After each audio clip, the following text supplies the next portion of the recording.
Welcome to your new wrestling obsession. It is Off the Mat. Thank you, everyone, so much who's liked, comment, and subscribe. And if you haven't done so yet, make sure to hit that subscribe button. Hit that notification bell so you know whenever we go live with a brand new episode of Off the Mat. I hope you marks are ready to talk about some wrestling because we got lots of it for you tonight. Oh yeah, let's get into it. It was a pretty good. You know what? Not for anything. I did. I caught the replay of the best parts of AEW there in Australia. Hey, I tell you one thing: the friggin' the Osprey, and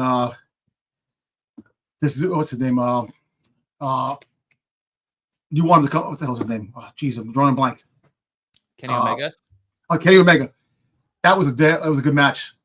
You know, the shit they were doing. Yeah, you know, I know wrestling is entertaining. You know, you do all these crazy acrobatics, storyline, but also if they can get by without a storyline and have matches like that, it could be a whole lot better because that was a damn good match, man. I was entertained with that, the back and forth and the crazy moves.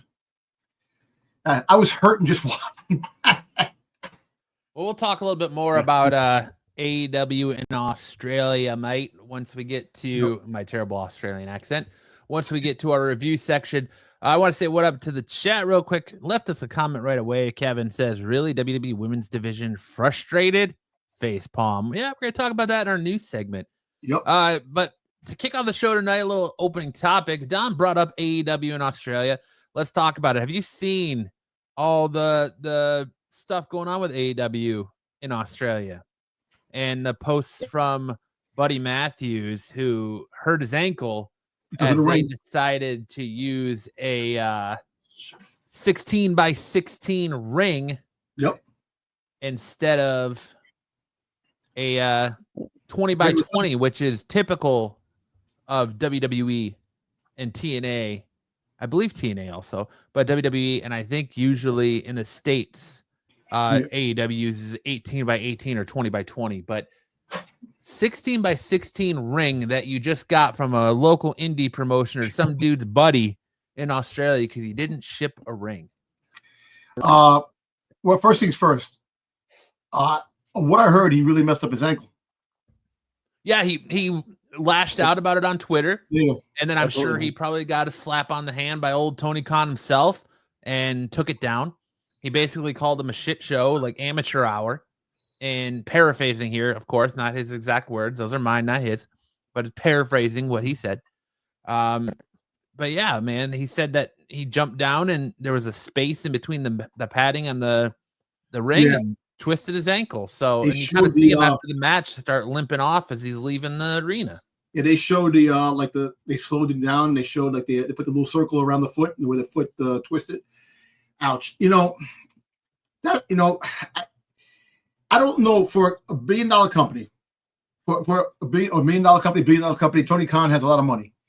He should be putting out all the stops, no matter what the circumstances, of making the rings bigger, making the accommodations for the wrestlers bigger. He could dish out the money to give more money to the wrestlers to try to avoid coming to WWE, but the safety. And then you get hurt. Then he wants to slap on a contract to make you stay longer if you're unhappy with the company. Well, the way you get around that is just don't say you're going to WWE. Don't let it come out that you're looking to go to WWE. Don't say you're going to WWE. Just mind your business and keep your mouth shut, whatever you're going to do. And then Tony won't do that. But if you're coming out being very vocal about you and your brother leaving to go to WWE to the point where like all the dirt sheets are like, you're going to be here. You're going to be here. You're going to be here. Ray Phoenix. Maybe Tony won't do that, but it just shows that Tony is as petty as Vince was. No matter what he wants to say, Tony is just as petty as Vince. The difference between Tony and Vince is that Vince had his storylines that he wanted certain storylines, and he changed things last minute. Tony wants the storylines, but like as a fanboy. Like he wants to put like the story that doesn't make any sense. Like you'll have a heel fighting a face, and the next day that heel is good again. That he's fighting, and he just wants to match up like, oh, this guy sounds good with this guy, or this girl sounds good with this guy. And he put them together. Vince, on the other hand, had to start, and Vince was a pain in the ass. And look, the thing with Vince was that last minute, like you're ready to go, you're all psyched about going into the ring. You got your mind is focused on your story, on what you have to do. Last minute, Vince was like, I gotta drop a hot steamer, lay down. Exactly. Either that or listen, you're not going on tonight. Change your plans. And you're sitting there prepared to go into battle with your mindset, everything, and then all of a sudden you're not going to fight that night because Vince. I want to do it this way. I want the janitor to come out and attack Trish Stratus and make it like who attacked Trish Stratus, but the janitor was me and type of shit. That's the type of shit that he thought of the story like the last minute.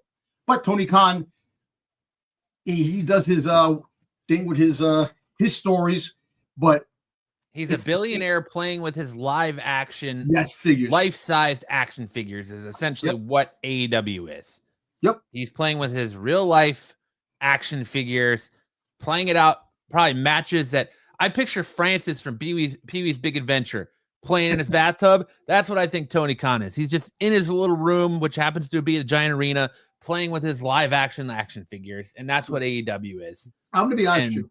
There's a reason the best thing in AEW right now is timeless Tony Storm.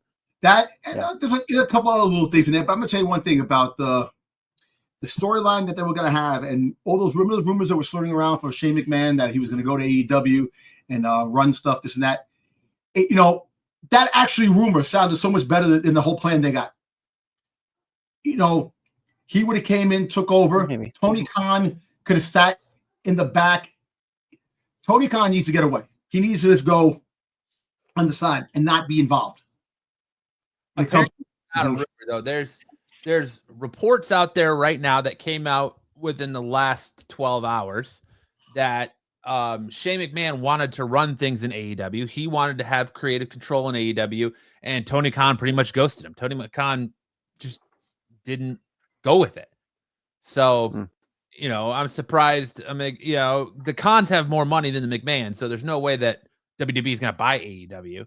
And let's be honest, AEW is good for the wrestling business. Look how bad WWE was before AEW came along. They may not look at them at competition, but let's be honest here. AEW being around and being an option is good for the pro wrestling. It makes everybody elevate their game.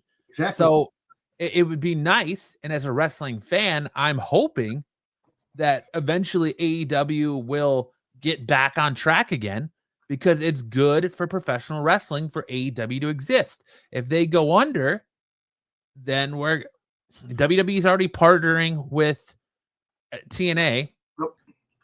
Sadly, New Japan doesn't get as much love here other than with the hardcore professional wrestler who follows that indie stuff, or local promotions or GCW. Like a lot of that stuff's not on. I know New Japan was on TV late at night, but the AEW existing is good for the wrestling business. It makes WWE have to up their game. So much as I sit here and give them shit, I would love to see AEW rise above and get back on track. I would love to see Tony Khan get out of creative, let somebody else do creative, stop listening to these pro wrestlers, these aging pro wrestlers like Jericho or Adam Copeland, and just write good stories, man. Have good professional wrestling again. Look, it was like back in the for everyone. 90s. Remember the 90s when WCW started ruling and beating WWF? Yeah. And all of a sudden they turned around and got the Attitude Era and made the best friggin' era of professional wrestling that we could possibly see and enjoy. The wars were great. One night, each company was elevating the next. Every night there was an elevating in each thing. And that's why you want AEW to succeed, because the more AEW succeeds, the more WWE has to up its game. You need AEW to succeed. Good competition. Good competition always creates great product, right? Like you said, when WCW was in the picture, WWF, WWE, they had to up their game and to keep up, because it was a back and forth tennis match for a while. So much so that Michael Cole was on Impulsive this week, and he said on Impulsive when he got hired into WWE, they were in the midst of getting their butts handed to him by WCW, so much so that they didn't know week from week if the company was going to fold. They were being told every week that we might be going out of business. We might be going out of business. So it just showed that great wrestling competition elevates the wrestling business. And that's what AEW did when they came out. Of course, now they go by, it's where the best professionals wrestle. Well, whatever. But it elevated WWE. It made WWE have to step their game up. And if you remember everything post the existence of AEW, it was flat. It was boring. It was the same matches week after week after week. I don't know how many times you had to watch the same four people wrestle every week. AEW comes, talent wants to leave to go in a new direction, and all of a sudden WWE is got new creative. Their storylines are going, and I guess it does help, yes, that Vince was forced to retire and then weaseled his way back in and then forced out again after the sell of TKO. Yep. But again, AEW being strong is they don't have to be competition, but just being strong is good for WWE. It's good for It's good for wrestling all around. Look, let me tell you something. I think wrestling is at an all-time high now. Merchandise is selling. The excitement. There's so much going on in wrestling. Look, I'm telling you, it's a weird world we're living in now. If you think about it, professional wrestlers are now really in the mainstream of Hollywood. They're brushing shoulders with A-list stars from Hollywood. Wrestlers are like, oh, they just glorified stuntmen. No, they're picking up the game. You got more commercials now with wrestlers than ever before. You got more advertisements with wrestlers, and it's really big. You got kids. You got a lot of kids looking at wrestling now more than ever, and it's like big. Now you go into all countries now, making these big pay-per-views in all these countries, and it's becoming bigger than we ever thought it could be. And that's why if AEW succeeds, just imagine you have AEW keep going, and it gets better and better. WWE gets better and better, and you have TNA that's partnering with WWE that picks up its game. We're on the brink of really fantastic stuff, on a regular basis, and it's awesome. AEW needs to get back though to that excitement that it had in the beginning when it first came about, where everyone was excited for it.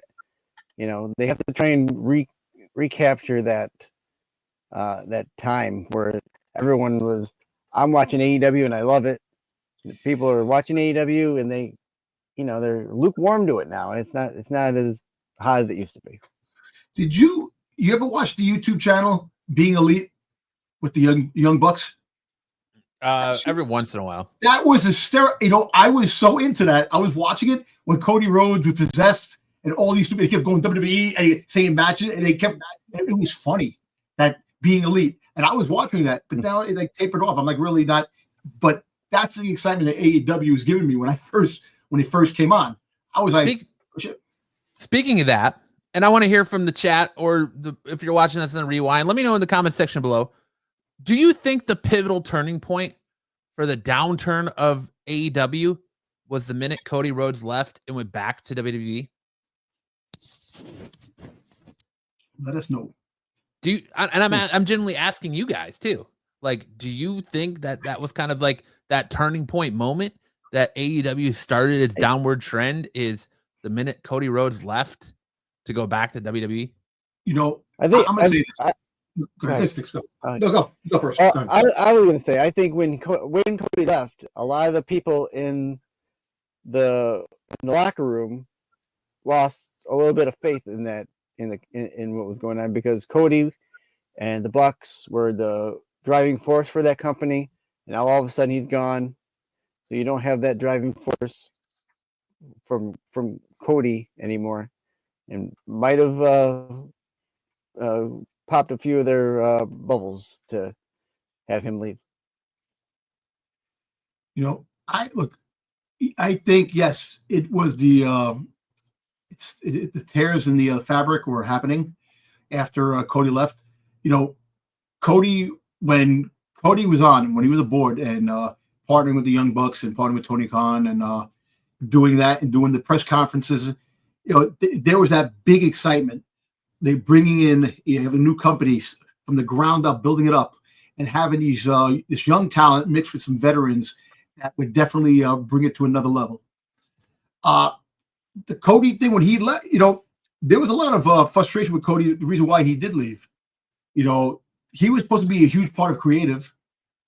They took that away. Right. You know, there was a thing that they didn't speak, and then the other guys, you know, after Punk left, Punk was saying that the younger guys never wanted any type of advice. He would give advice, and like, yeah, you're old timer, man. I got my own way. So basically, the company that the people that were pulling in weren't respecting the older people. The people that were coming in were more like, you're old timers, man.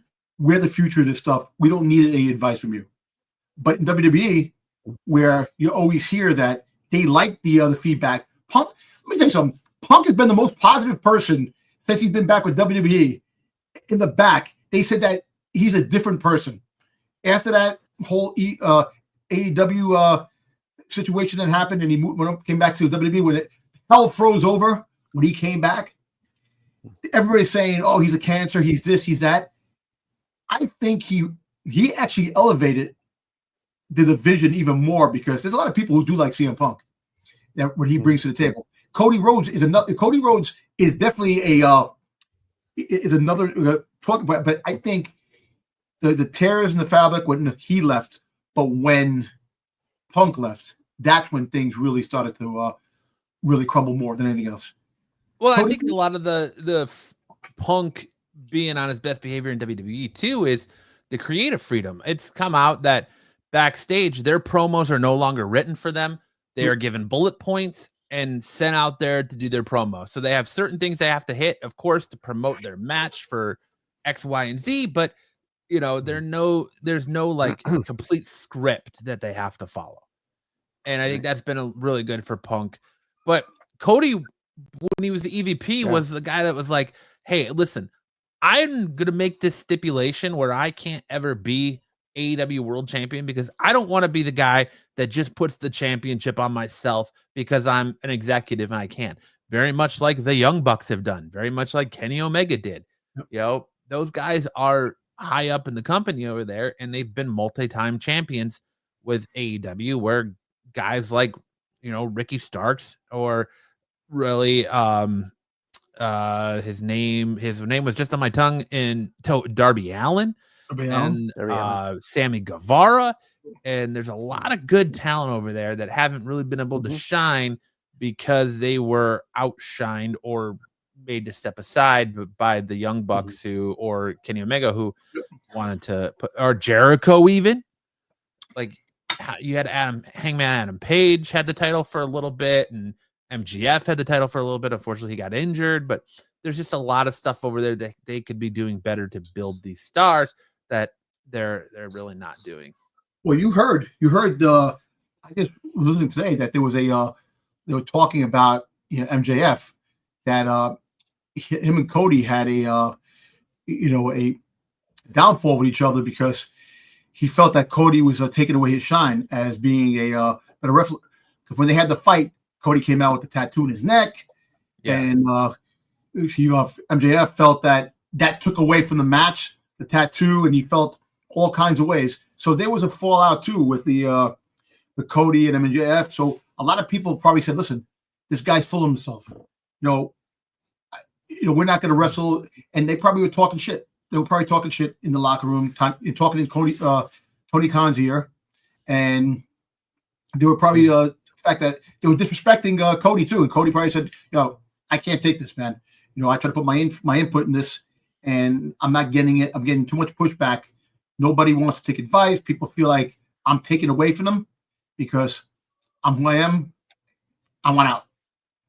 I want out because if you want to build a company, it can't grow with me here." And I think that's the reason why he left, because he probably felt that everybody was pushing back at him.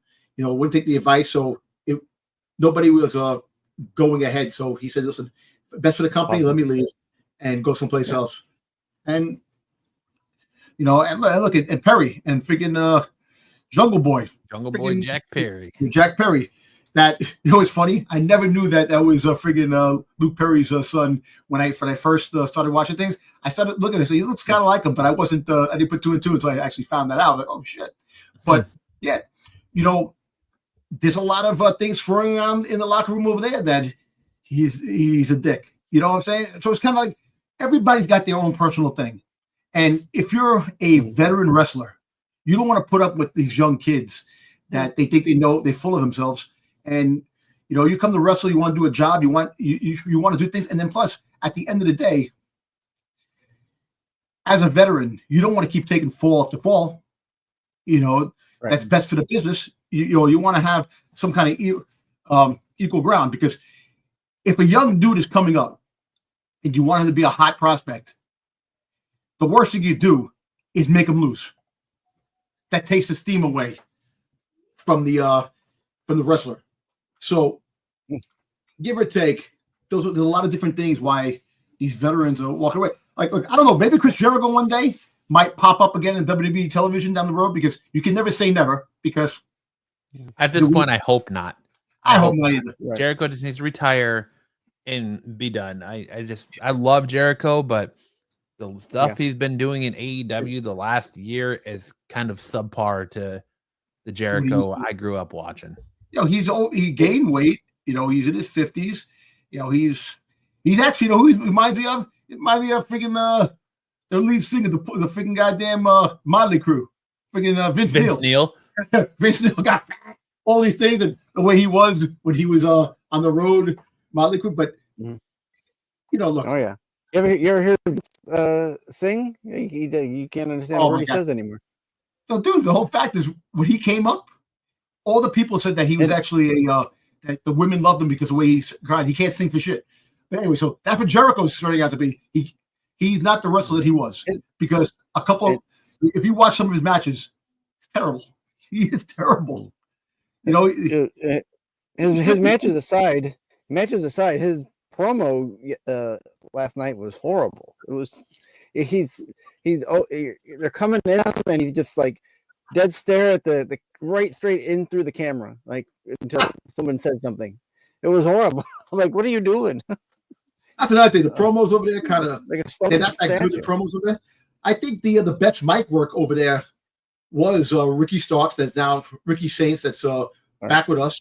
MJF is pretty good with the mic. Yeah, I think he's very good with the mic. Freaking Tony Storm. Tony Storm with her thing that's going on. Freaking the Thomas Tony Storm. She's good in the mic. Mercedes Moné. You need to let her less time on the mic. Yeah, but that's why I haven't heard it. Hey, look, I can tell you this: AEW will definitely give a chance to some of the wrestlers that don't get spotlight, don't get a chance. That's the best move for them, because we all know WWE's way of doing things too. They push a lot of wrestlers sit down and don't worry, you'll get your time, but then you waste all that time, and then before you know it, their contract's up, and you either sign them, let them go. But then the best thing is, you let them like freaking Zack Ryder, freaking Matt Cardona. He freaking left, came back. He was walking around the whole indie circuit. He's become the freaking indie god. So sometimes away from the big high profile companies actually benefit the wrestler itself too. All right. We talked more about AEW than I think we've talked about on all of our episodes. I know, right? To start the show, and that's great. But I think we're warmed up. What do you boys say we get into a little bit of wrestling news for the week? Let's do it. Breaking news! We got a clash! Wrestling ring about to blast in the arena when legends rise. Feeling the heat, Nick no surprise. Slam this story, coming your way. All right, gentlemen and ladies, I'm talking to you, Sticks. Heyo.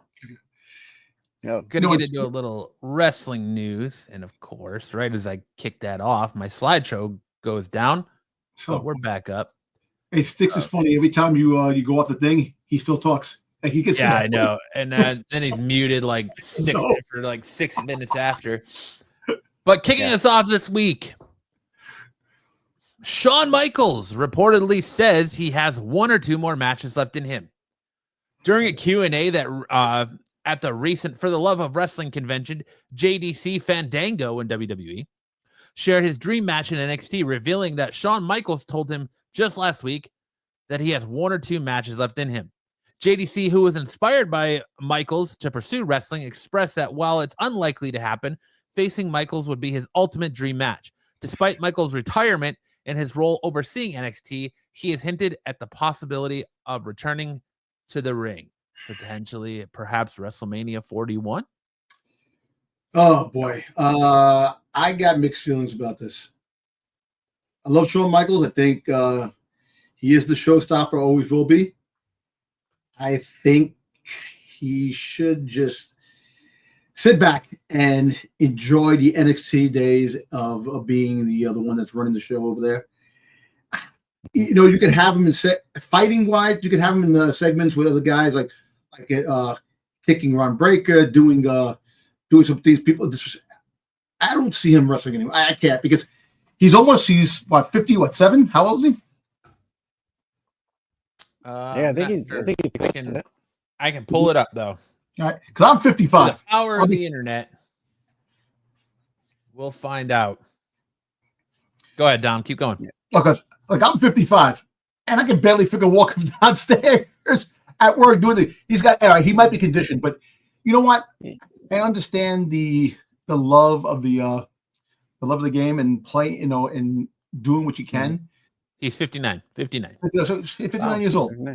You know, closing on 60. And, you know, like I said, look at Rey Mysterio. Rey Mysterio is fucking 55 years old, 56. He's fucking older than and these guys are still doing it. But you see the way Shawn Michaels is holding himself, the way he walks, and the way he think he can handle fighting somebody. I know. One week he had a limp. He has a limp. One week, yeah, he had a limp 1 week. I don't remember what week, but yeah. So I hate to say that his time is up because I would love to see him get into one more something, whether it's a full blown match or not. But I don't know. I'm trying to find a good. That's good. That's good.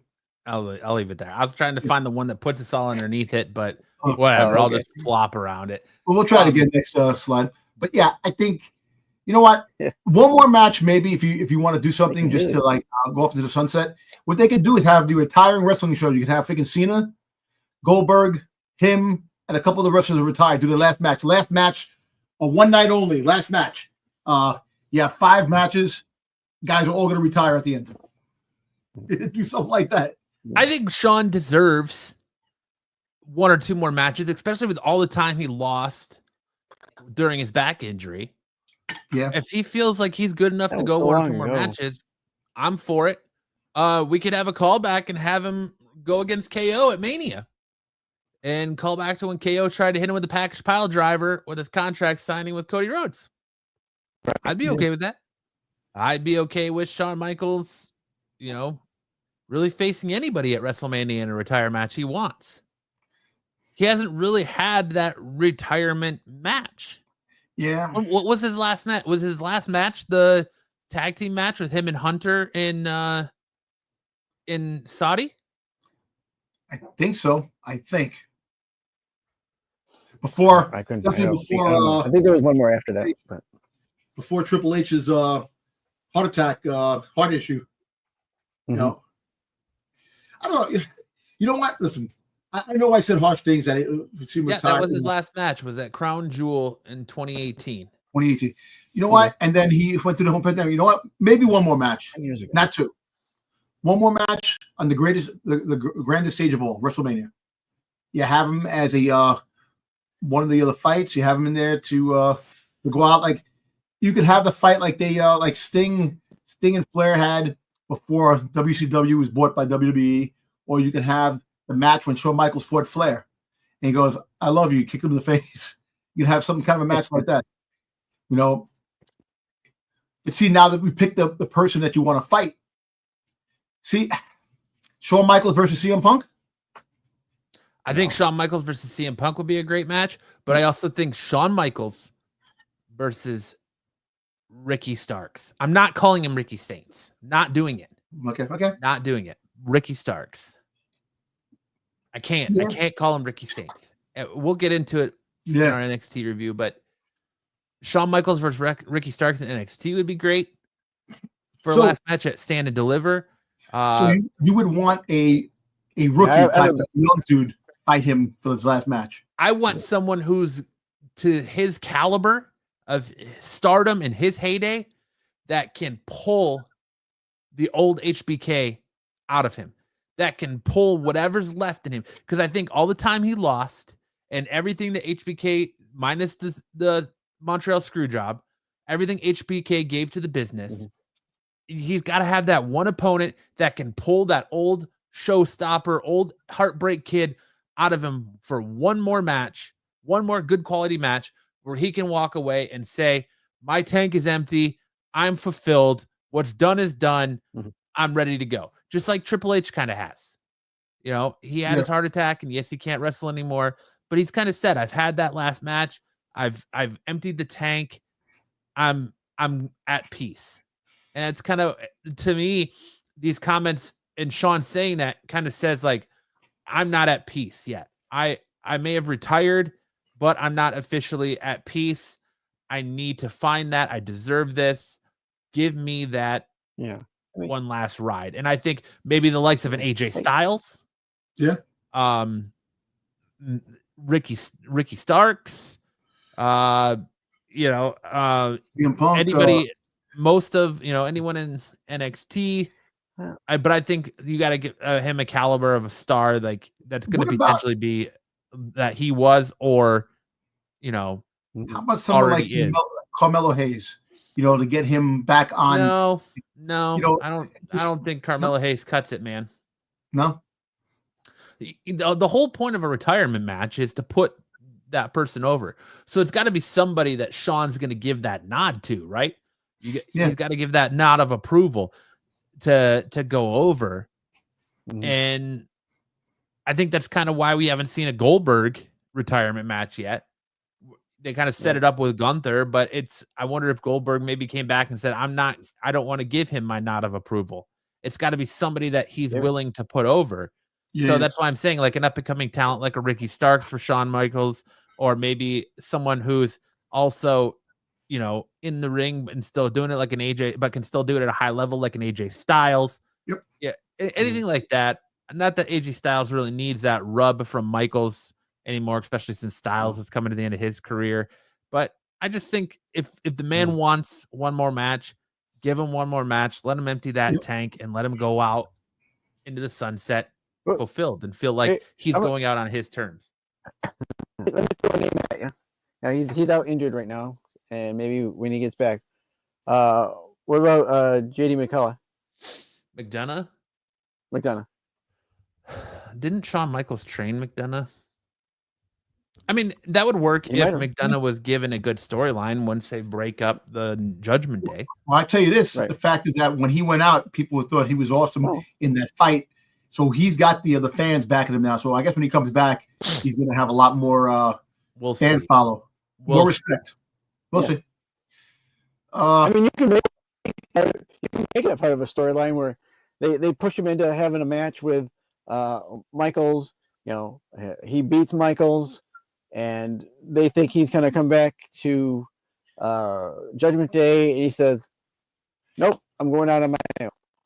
Which, guys, we all know as wrestling fans how fickle wrestling fans could be, where we'll cheer you one night and boo your ass out of the building the next. Exactly. So, just because they cheered JD that night, when he comes back, it could be a different story. Hey, what about Shawn Michaels fighting Penta? That would be cool. Yeah. But I don't think Penta needs that rub. It's kind of like building. You want to use that retirement match to kind of build that next star. Like maybe the likes of like an Ethan Page, or maybe the likes of like Joe Hendry, or I still Ricky Starks.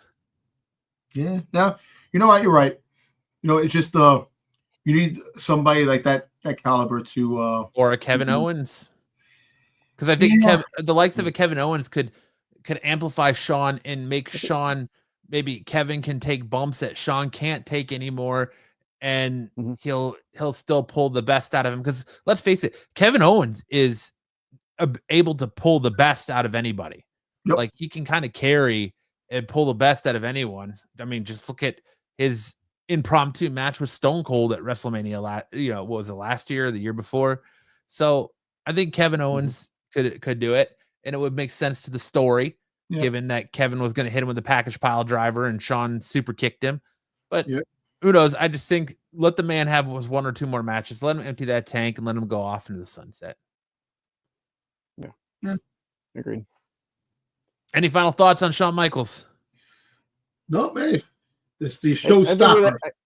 One more time. I think whatever they do, it'll be he'll be the one that pushes it more than anybody. So it'll be good on his terms. He'll be fine with it, and it'll go over good. Well said, Sticks. Our next story: Ricky Starks gets a new name after signing his NXT contract. Ricky Starks is officially in WWE now after signing his NXT contract on this week's episode, and it was finally revealed that he will indeed be going under a new name. After going out of his way to avoid referring to him by his name in any fashion over the past week, not even just by Ricky, the reveal happened at the very tail end of the contract signing segment. At first, he was interrupted by Ethan Page, who was then attacked by Javon Evans. Then it was Wes Lee who came out looking for a fight, which has been booked for next week's episode. Finally, after all was settled and done, Starks had put pen to paper, and it was shown that the contract read Ricky Saints, which will be his ring name going forward in WWE. Well, I know you don't like that. It's Ricky Starks is his name, definitely.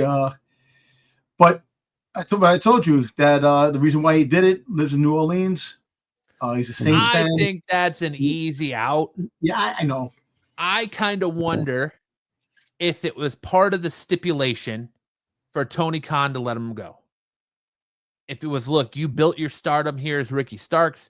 You became a giant star here as Ricky Starks. Because Ricky Starks is his real name. Yeah. Yeah. I wonder if it was, you can go, we'll let you go. You can go sign with WWE, but you can't use the name Ricky Starks. Or it's because, I wonder if it's because, he had such that the name Ricky Starks in the professional wrestling business now is surrounded by such, a black cloud with the events of the last year, that he needed a fresh start, and that Ricky Saints is that fresh start. And he said in Busted Open, he said that, Ricky Saints is as close to Ricky Starks as you're going to get, but it just, right now, it doesn't roll off the tongue. And I know we as wrestling fans and we as people in general like to go to the negative right away. That's always what it's. I know I do. Like, the first thing when I hear something new, it's always my first thought is a negative one. Yeah. And then I try to reverse engineer to a positive. And do I think in a couple months, the name, like, we've had other people, like, Seth Rollins was not Seth Rollins until he got to WWE. He was Tyler Black. Yep. You had all these what's her name? Asuka wasn't Asuka before she came to WWE. Io Sky was Io Shirai. Yep. Gunther was Walter. Like, it's, I think in a couple of weeks, better than that.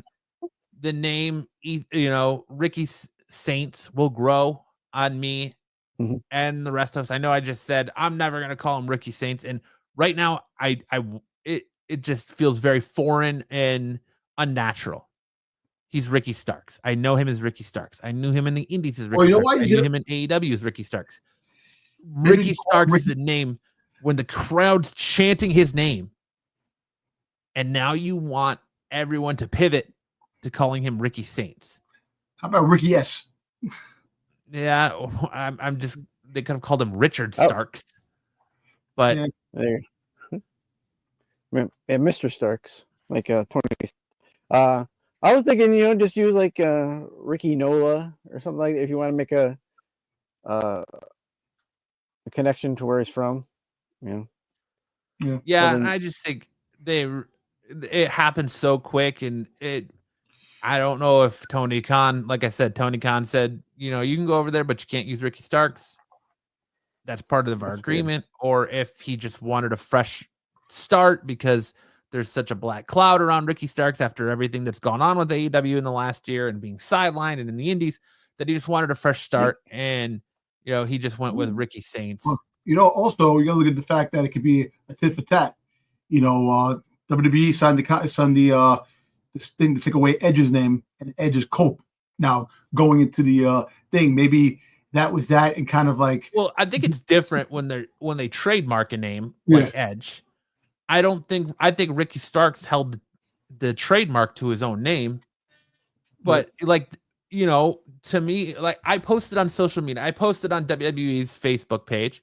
I said, for the love of God, WWE, please change Ricky Starks' name back. And I was met with a lot of, there's got to be a reason this happened. There's got to be a reason this happened. There's a reason that sure he's Ricky Saints and not Ricky Starks. Maybe it's because of Zoe Starks and they don't want to have somebody named the same thing. And then I had one that made me laugh where the woman just like, I don't know, I'll say the woman obliterated me. She absolutely obliterated me. Not really, but she was just like, oh, well, maybe there's a reason he changed his name from Ricky Starks to Ricky Saints. So why don't you shut the hell up? I'm like, ooh, sick burn. You got me. You got me right in my feels, woman. But who is this? Huh? Who is this? Just some random on Facebook, on WWE's Facebook page. Oh, really? And it's just like, all right, cool. Shut the hell up for voicing my opinion. And I guess that's what the power of the internet gave us, is gave everybody an opinion, right? Exactly. Yeah. And right now, I just don't like the name, but I'm sure it'll grow on me, just like other professional wrestlers. But I think it's different with a trademark on a character that WWE gave you versus you're using your real name. Because I'm like, and people are like, well, there's got to be a reason. Okay, then why wasn't there a reason that AJ Styles can keep using AJ Styles? Why is Cody Rhodes still able to use Cody Rhodes, even though he had a tough fight to use that name? Why is, Jordan Grace still Jordan Grace? And the list goes on and on, but I don't know. I get it. Has definitely with Tony Khan and probably with him to get a fresh start. I can see basically all of that just to come clean and it's like a starting over point. That's more likely of the thing. And plus also Tony Khan probably, said, listen, I'm going to let you go. Yeah, you have to bargain. You have to bargain to get out of there, because if you don't bargain, he's going to fucking keep putting money in your contract so you can't freaking go. And you're going to waste time just sitting there. You lose money. You're not going to wrestle. So, you know what? Take the Starks name. I don't care. I'll come up with another name and boom, I'm out. Yeah. But I mean, that doesn't say that WWE can't change his name to Ricky Starks once he hits the main roster, because they've changed names before. Yeah, they did. So, right. Could be. No. I didn't mean to cut you off, though, Sticks. What were you going to say? No, I did forget what I was saying. I forgot It's what I all was right. saying. Your internet would have prevented you from saying it anyways. Probably. I do know that, like, you were talking about, like, and them owning the name, and that only lasts as long as they keep up the trademark. So, yeah. At some point, because we've seen it in the past where guys WWE has forgotten to re-up their trademark. Guys have gone in and taken that name right back. Well, because you notice that. Damn internet. You notice that Edge still goes by the Rated R Superstar, and he made the choice, I think, to go by the Rated R Superstar Adam Copeland, and then he made the choice to shorten it to just Cope. That's so stupid. Cope. It is very stupid, but regardless, he made that choice. Yeah. But any final thoughts on Ricky Starks becoming Ricky Saints before we move on? Well, you know what? let's put it this way. We got a talented guy back who's over with the fans in AEW, and they like him here now. He's over with the fans. He's going to be a great addition to the WWE brand when he does come up, and the roster when he does come up. But NXT just got a whole lot better now. The men's division in NXT. You know, because we're always talking about that the women's division is freaking unbelievable who they have women-wise. You know, now you're starting to get some men to build up the roster there to at least have a chance of having a decent roster on NXT, the men's division. Right. And I remembered what I was gonna say. You make concessions when you're doing your deals, like Dom says, and sometimes if you don't, he might have been facing. You may face that 90-day no compete clause. Yep. Sticks, your internet does not want you to get your point across. I know. I'm sorry. No, you're fine. It's cracking. Yeah, you're just crackling a lot. Yeah, I'm probably my finger. He was facing a 90-day no compete clause. So that's probably one of the concessions he had to make. Potentially. Well, yeah, because I think his deal was supposed to be up, and then they picked up his option. But yeah, I think, I mean, it sounds legit. It could potentially be it. But let us know in the comment section below. It goes a long way to help with the algorithm and show YouTube that you love professional wrestling content like this. Let us know what you think of Ricky Starks' new name of Ricky Saints. Do you love it? Do you hate it? Why or why not? Let's start a conversation, shall we? And as we move on to AEW announces location for Double or Nothing 2025, and it's right in my backyard. The location for AEW Double or Nothing 2025 has been revealed. AEW has announced that this year's Double or Nothing pay-per-view event will be held on May 25th at Desert Diamond Arena in Glendale, Arizona, which is literally like 5 minutes from me. AEW President Tony Khan said that we put on the best pay-per-view events in the wrestling business. The fans in the Phoenix area have been so incredible for AEW. We've done several shows around Phoenix, and we've had great support from the fans. I had said after an amazing AEW event in Phoenix, it was past that we would bring these great fans a pay-per-view event because they deserve it. We have the best roster of wrestlers in the world. AEW Double or Nothing was held mainly in Las Vegas since the promotion was founded in 2019. But now we're coming to the desert.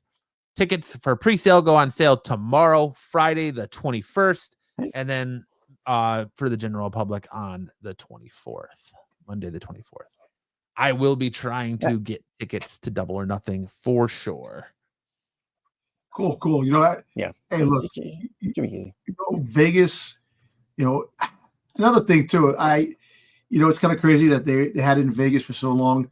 I wouldn't be surprised that they left Vegas knowing that WrestleMania is in Vegas this year, is coming up, that That's event. True. So basically you have two big events in the couple of months from each other because of April. When's WrestleMania? April. What is April? Is it going to be like the beginning of April this year, like the 5th to the? I think it's like the second weekend of April. Because WrestleMania 41 is April 19th and 20th, if I'm recalling correctly. So April 19th, 20th. You think about it. You throw this event there, even though it's still a month ahead of when this event's going to be. Who the hell wants to go see AEW after seeing WrestleMania? I do, because AEW tickets are $20. WrestleMania tickets. Let's talk about that. You want to talk about that? I forgot to throw it in the news. I'm sorry. We can use it for this segment right here. WWE tickets are astronomical for WrestleMania. Yep. Astronomical. See, and it tells you that the pinnacle of wrestling is up there. Ticket sales, you can goddamn put a down payment on a fucking house. You could put a freaking down payment on a brand new car, take a trip, possibly halfway around the world. It's like $29,000 for a 2-night stay in Vegas if you want to go the bougie way. That's freaking crazy. Yeah, right now 2-night passes for Allegiant Stadium for WrestleMania are $1,100 for nosebleeds. And if you want to go down ringside, are on the floor, you're looking about $3 to $5 grand per ticket. That is absurd. And last year, I was looking at tickets for Philadelphia. It was $900 for the nosebleeds. What's up, Kyle? Yeah. And that's just the 2 nights of WrestleMania. That's not including Raw, SmackDown, and NXT. NXT tickets aren't as bad for stand and deliver. No. They're pretty reasonable, but AEW they were just here last night for Dynamite, and their tickets were nosebleeds were starting at $20. So what's going on? Hey, listen, you see, ain't nobody. The ticket prices, that's another thing too. With all good things, the price is going to shoot up. Look at the sporting events. You know, you can't even take your family to go see a sporting event. Baseball, hockey, basketball, football. The prices are outrageous. You know, and that sucks because it takes you out of the equation. You know, you can't enjoy going to these things because, and now, like I said, wrestling is becoming bigger than ever before. And of course, you're going to have all these celebrities. Yo, I'm at WrestleMania. I'm at Royal Rumble. I'm at Survivor Series. All these big events that us, as the regular wrestling fan, can't even do that anymore. You know, if you want to go to a wrestling event, you need to freaking have at least 10 grand in your pocket. I'm sorry to interrupt you, Dom. Ladies and gentlemen, we have breaking news. Tomorrow night, Friday Night SmackDown, the return of the final boss, The Rock. Tomorrow night, on Friday Night SmackDown, The Rock returns. Okay. Hopefully, we're going to see if he's potentially going to set up his WrestleMania 41 match. Or he's going to set up the match between Jacob Fatu and Solo, because the main event tomorrow night is the Bloodline versus Cody Rhodes. It's you got a 3-man tag team, 6-man tag team. That's going to be tomorrow night, and that ends the thing. So if the final boss does come out, is it for the Bloodline or it comes out for his match? Because is the final boss going to be the final boss again? That's the thing. Well, he doesn't come out to everybody. Hey, good job, good job, good job. The Rock made a social media post along with WWE, says bold and disruptive, unpredictable and dangerous. Final boss coming back. Final boss returns live on SmackDown. Now let's see how long he can do his thing, because remember, he's doing the reshoots for his movie Moana. He's doing that. But also, you see The Rock he's the leading man in the new Martin Scorsese movie. It's coming out that he's a mob boss in Hawaii in the 60s and 70s alongside Leonardo DiCaprio and Emily Blunt. So he's got that movie might be coming. So he's going to have to make these appearances quick because he's going to be a busy man. Triple H just tweeted, strap in. When the final boss shows up at this time of year, the audience knows absolutely anything is possible. Everything could change in an instant. So that means Cody Rhodes' fight with CM Punk with CM Punk ain't going to happen because they're going to change it. We'll talk about that here in a minute. We'll talk about that. That's going to be crazy. But Double or Nothing, that's good for Arizona, but it also there was a reason why they went to Arizona instead of in Vegas, because WrestleMania is going to be in Vegas. So the stigma of WrestleMania is still going to be there. So move a little bit. And the tag team match you're referring to tomorrow night is Tama Tonga, Solo Sikoa, and Jacob Fatu versus Braun Strowman, Damian Priest, and Cody Rhodes. Okay, there you go. So all right. I couldn't think of freaking Damian Priest and freaking Braun Strowman. Freaking drew a blank on that because I forgot that they were involved with that whole thing too. Moving on. Fitting that we just had that breaking news about the final boss coming back to SmackDown tomorrow night and potential WrestleMania.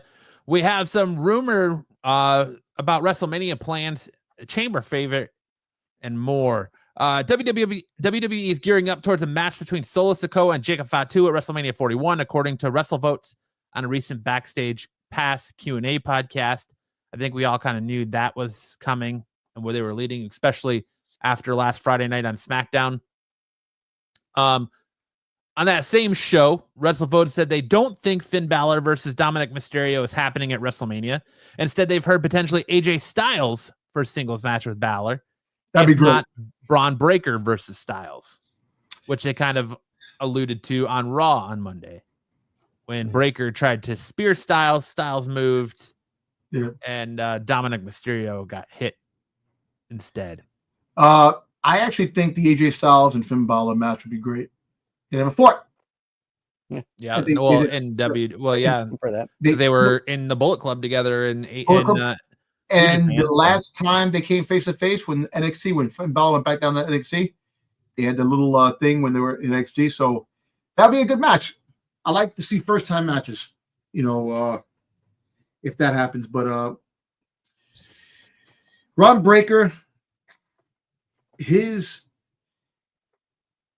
championship matches are far few in between. Like, who the hell can really go toe to toe with him? That's going to be a good fit. You want to put someone in there that needs to that belt to complete their Grand Slam story, because like certain people like John Cena has never won that, right? The belt. He's missing a belt from the Grand Slam. He's still missing one of the belts. I don't think he is. I think John Cena is a Grand Slam champion, isn't he? Is he? I don't know. I think he's still missing a belt. I think. I could be wrong. Sheamus needs the belt. AJ Styles. He's the Intercontinental champion. Yeah, that's what I'm saying. Oh, no, he's not a Grand Slam champion. To become a Grand Slam champion, wrestlers must win the WWE Championship, World Heavyweight Championship, United States Championship, Tag Team Championship, and Intercontinental Championship. Cena has won the first 4, but not the Intercontinental Championship. So there's another one. Why don't they have him do that before he retires and become a Grand Slam champion? There you go. That's another thing too. So that could be a possibility. Maybe they're making some changes with that too. Hey, look, I know they want to give the championship belt, to have him break the record of Ric Flair. And then you got Randy Orton in the wings that probably is going to be coming back pretty soon. He's another one that's coming back. And look, and people are saying, why don't Charlotte win the belt to break her father's record? Have Charlotte break her father's record for all the championships he won. So there's some matches that they could do. Like, it doesn't count if it's in the women's division. I'm sorry. It does not count. But they'll try to make it count. They can have Charlotte win 16 and hold the same record as her father until somebody else comes along and breaks it. But I wouldn't count it as breaking Ric Flair's record if she gets 16 or 17 titles. It just doesn't. But I tell you this, look, there's a lot of ways things can go. Look, Judgment Day is finished after this. I think after WrestleMania, there is no more Judgment Day. Unless they keep hinting at getting a new member. And it could be AJ Styles, it could be Malachi Black if he does show up. Nah, I don't think it's gonna be AJ. Well, it kind of it'd be kind of crazy if it is, because remember, he had purple and black on. He was kind of like hinting at it, like when Dominic came out. So I can see, because he was one of the first people they attacked and went after back in the day. So I kind of it could be some story to that. Make AJ Styles one more or less as the leader of Judgment Day before it does definitely dismantle. WrestleVotes also cautioned that WWE WrestleMania undercard is still being worked on, and that a lot of stuff is still going on there. John Cena and Bianca Belair are currently favorites to win this month's Elimination Chamber match, or I should say next month's Elimination Chamber match, according to online sports books like BetOnline. Hey, listen, you know what I like to see? I would like to see the Elimination Chamber. Roman Reigns gets CM Punk and Seth Rollins freaking eliminated. There's some interesting news flying around there that I didn't put in the news section because I was not able to verify the source, and it's not a credible source, but there are sources out there that are saying that Roman Reigns might not even make it to WrestleMania. Roman Reigns might not be at WrestleMania this year. So I think it's safe to say I think he will be. I would be shocked if he wasn't, but don't be surprised if we don't get a Roman Reigns plan for WrestleMania based on these reports that are floating around out there. Let me ask you a question now. You know, Roman Reigns was advertised as being on Raw, you know, for the Netflix deal. And Roman Reigns has been on 2 Netflix shows. Yes. Already? Yep. All right, 2. So it's been January, so we're going on March. 2 appearances out of all these the episodes. What is it? Is it the fact that he can wrestle once and then he has to take his pills because he has leukemia and that he can't wrestle on a stint the way he used to wrestle? Why is he constantly off the shows and can't make an appearance here and there just to go on the mic to show up? You know, is there something that they're telling us? Is there something that, you know, is he really that point where the leukemia is really that bad that he can't fight a whole lot and wrestle a whole lot, you know, in a handful of times? It's once and then he's gone for like 2 or 3 months. It makes no sense. I think they definitely cut back his matches for that reason. But because he said he said in interviews like he wished he could go more. He told O'Shea Jackson Jr. that he wished he could go more, but because of his deal, he can't. He misses being in the locker room with the guys and all that stuff. But I think that has a lot to do with it. Is that with his leukemia and it coming back and him having to take pills for the rest of his life for it and treatment and still receiving active treatment, because it came out during his special at WrestleMania last year that he's still receiving active treatment for it. So I'm sure that probably has a lot to do with it. Like if he's on chemo, I don't know how that works, but if he's on chemo like once a month or something, and he has to get that treatment and it really messes him up to where he can't wrestle and he's got to take a few weeks off, that makes sense. But he's also a draw and he's a prize fighter, essentially. He's a big money draw. So they draw sales when Roman Reigns is going to show up. And, you know, they want to advertise that he's going to be there to get people there and sell tickets. And I don't know. I don't think there's a chance that Roman Reigns misses WrestleMania 41. And that's why I didn't put that news report in here, because if it came out from like a WrestleVotes or a Sean Ross Sapp or, you know, something like that, a more credible source, we would talk about it more. But it is floating around out there that there could potentially be a WrestleMania without Roman Reigns, even though I don't foresee that happening. I don't see that happening, but you know what? Hey, anything's possible. Things could happen. Maybe The Rock is coming out to talk about that. I don't know. He should do that on Raw because he is a part of. But you know what? Make a long story short, we'll see what happens. You know, WrestleMania is still a couple of weeks is weeks away. You know, so we can definitely see anything can happen in the next month or so. It's just so weird, man. We normally have this buildup even before Elimination Chamber. Like after Royal Rumble, we're on the road to WrestleMania. We know what's going on. We know 2 matches right now for Mania: Jey Uso versus Gunther and Charlotte Flair versus Tiffany Stratton. It just feels unusual. I think the Elimination Chamber is going to do a lot. There's a lot of matches. Unusual WrestleMania season. It has been, but the whole year, the whole last year and this year has been very unusual. Remember, I told you that I'd rather have, you know, going into it not knowing and then things transpiring. I know long-term storytelling goes a long way, but it's just different from a year ago when we knew that Cody Rhodes leading up to it was going to be in the main event of WrestleMania versus Roman Reigns. Like it's different. And look, we already know the match that Jacob Fatu and friggin' Solo is a potential match. AJ Styles and friggin' Finn Balor or Dominic Mysterio is a potential match. I could see I could see Logan Paul friggin' fighting Kaiser friggin' because of the situation with him that Tiffany Stratton canceling his show, all these things, and there's some potentially real stuff going on with that. Like I said, we're not going to know. Like after the Elimination Chamber, we'll probably know. We'll probably know a lot more on what's going on. And The Rock coming out tomorrow night. Well, The Rock coming out tomorrow night might be a potential.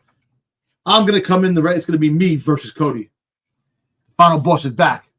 No, here's what I was about to bring up. And if you're just joining us, we broke some news a little while ago that it came out from WWE official and The Rock that The Rock, the final boss, will be on SmackDown tomorrow night, 8 p.m. Eastern, live on USA. What if he comes out and tries to take that spot from Jey Uso? Yep. What if he comes out and says, "Listen, Uso, you did great. You did awesome stuff. But that title needs to return to the family. Yep. Your pride is getting the better of you. So I need you to stand aside while the final boss takes your spot. Oh, and I'm going to call out Cody. Yo, and we're going to return the pride." Yo, the fans will be pissed off. The fans will be. Oh yes, dude, they would be off. Absolutely livid. Yo, they'd be pissed off. They'll be turning around saying, "This is bullshit, bullshit." Yo, cursing at the Rock and doing these things. You taking the spot again. But it gets that instant heat back on the final boss. I know. It makes it a whole lot better. On SmackDown and his promo on the first Raw Netflix. Everyone was like, "What is this? The final boss is turning. What? We're getting corporate Rock. We're not getting the final boss." He went from wanting to slashing throats and 1, 2, 3 to sipping tequila with Cody. Yep. What if he comes out and says, "Jay, step aside, cousin. It's my time. Step aside, cuz." Jay's spot. Yep. And then start a rivalry with Jay. Jay will be pissed off. And then Gunther be like, "There's the match I want to see." Gunther versus The Rock, or it'd be Cody, and then you'll have CM Punk turn around, go after Gunther. So give or take, you know what?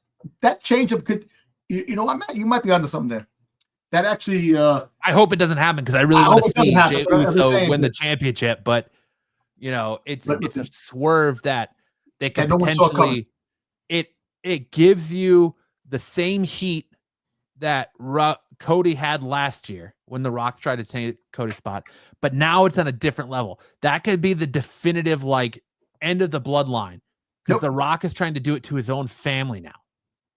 He's trying to do it to Jey Uso, his cousin, and it could turn the rest of the bloodline against The Rock. And it brings out friggin' Roman Reigns again, saying, "What's wrong with you? This is twice." But who knows? I don't know. Maybe that could actually be. Maybe this could be the turning point where Jacob Fatu is now taking orders from The Rock.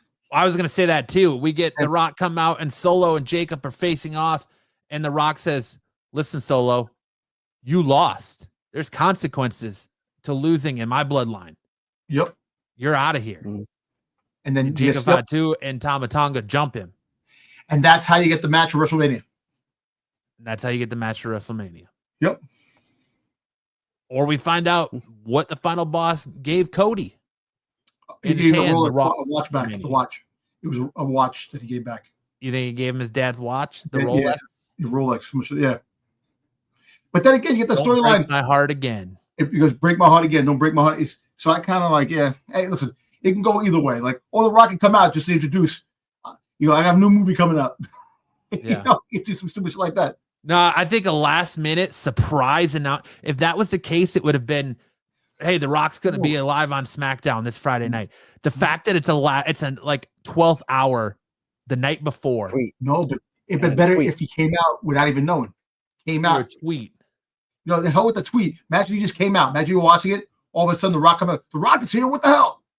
People know he's here now. I wonder if they were going to keep it secret, and ticket sales, they haven't sold out the venue yet. So now they announced The Rock, and that's going to sell out the venue. Yep. Probably. Yeah. Sure. Because where is SmackDown from tomorrow night even? SmackDown, it's actually from Cincinnati. No, Yeah. that's Raw. Okay. Cincinnati? No, because I think Raw is Cincinnati. Cincinnati. Yeah. Where is it now? Oh no, it's New Orleans. New Orleans, Mark. Live from Smoothie King Center in New Orleans. New Orleans. Hmm. Cincinnati. Not Cincinnati. I wondered if he's coming out though. Let's pump our brakes here too, because there has been word that they're going to announce next year's venue for WrestleMania before Mania. There's a lot of speculation that it's going to be New Orleans. They're in New Orleans. Maybe he's just coming out to be Corporate Rock again and announce that WrestleMania 42 is going to be in New Orleans. Yep. Let's be realistic. I hope it's everything that we've already talked about, and that would get me super juiced, but it very well could just be, hey, next year's WrestleMania live from New Orleans. But Matt, read that tweet again. What he said. He said, bold and disruptive, unpredictable and dangerous. The final boss returns live on SmackDown tomorrow night, 8 p.m. Eastern, only on USA. Okay, so that could be the opening of the show. He comes out. And then Paul Triple H Levesque said, strap in. When the final boss shows up this time of year, the audience knows absolutely anything is possible.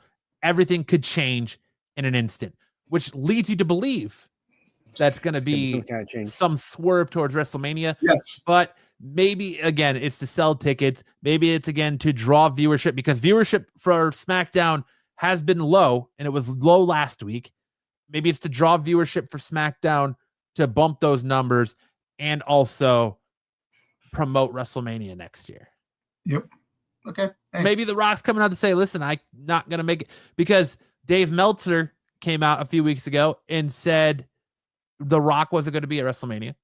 And then The Rock kind of gave him shit for like, why are these dirt sheets talking about me? Yep. And, you know, he hasn't really addressed his status for WrestleMania this year.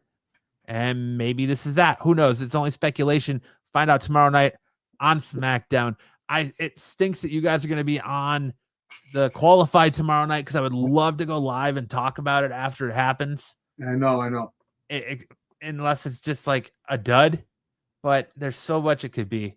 And hopefully it's program. So what's that, Stick? It could happen right at the beginning of the program, like Dom said. It could happen right off the bat. You're right. Now, but here's the question, and maybe, I don't know, as long as you can hear me. What if he comes out and tries to bump one of the guys out of the Elimination Chamber to put himself into the chamber to go up against Cody? Who's in there that he could bump, though? Who would he bump out? Cena? Because the Elimination Chamber. Cena? He get bumped? No, I don't think Cena. Well, what about Paul? What about Logan Paul?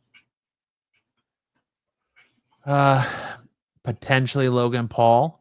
But I don't McIntyre really see that either, because he's got no. I mean, if one of the Usos was in it, I would say that's a possibility. Well, but he's not gonna bump Damian Priest, Punk or Seth Rollins, because remember when Punk teamed up with his with Roman Reigns in the but they owe Punk a favor.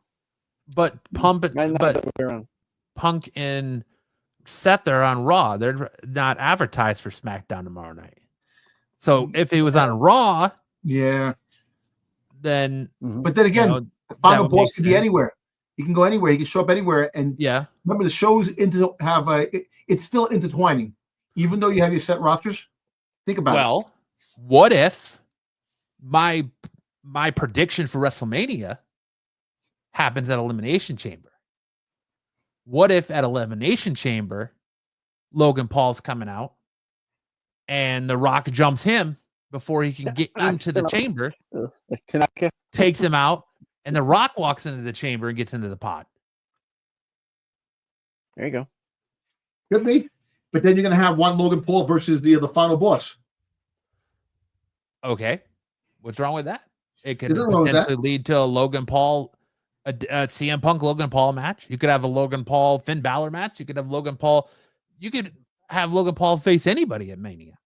That's true. He's not winning the chamber anyways. I know he's not. He's just there for views. So his WrestleMania plans are not revolved around the chamber. So, I mean, unless it's going to be to build a feud for his WrestleMania match. Mm-hmm. But what if, what if we don't get Solo Sikoa versus Jacob Fatu at WrestleMania? What if we get that at SummerSlam? What if beforehand? What if it's not even The Rock that takes out Logan Paul? What if it's Jacob Fatu that takes out Logan Paul? Mm-hmm. And The Rock takes his place in the Elimination Chamber? Or you could have Jacob Fatu taking a spot. Braun Strowman taking Braun. Isn't Braun Strowman? Is that it? No, the participants of the chamber match are Damian Priest, Logan Paul, Seth Rollins, Drew McIntyre, John Cena, and CM Punk. Okay. Say if Jacob Fatu takes out Logan Paul, because The Rock wants him to be in the match, wants the belt, wants him to bring home belt, and causes a rift with Solo, because Solo wanted that. To put on Jacob. Yeah. Then he tells Solo at the end, if you come out at the end, say if you come out at the end after the match, maybe because most likely the Bloodline will probably win, or there'll be a confusion that or The Rock comes out at the end and tells Solo, tells him, losing, there is no exception to losing. And then 6, like you said, they jump Solo. And then he comes out also, he's like, I'm making my way to WrestleMania. And I'm going to fight. I'm going to say, I'm so-and-so. He just says what he has to say. But The Rock can come out towards the end, more likely, or the beginning. If he comes out in the beginning, it's just a publicity stunt for just to hype where WrestleMania 42 is going to be. What if we have something? Right now, we only have a 3-match Elimination Chamber.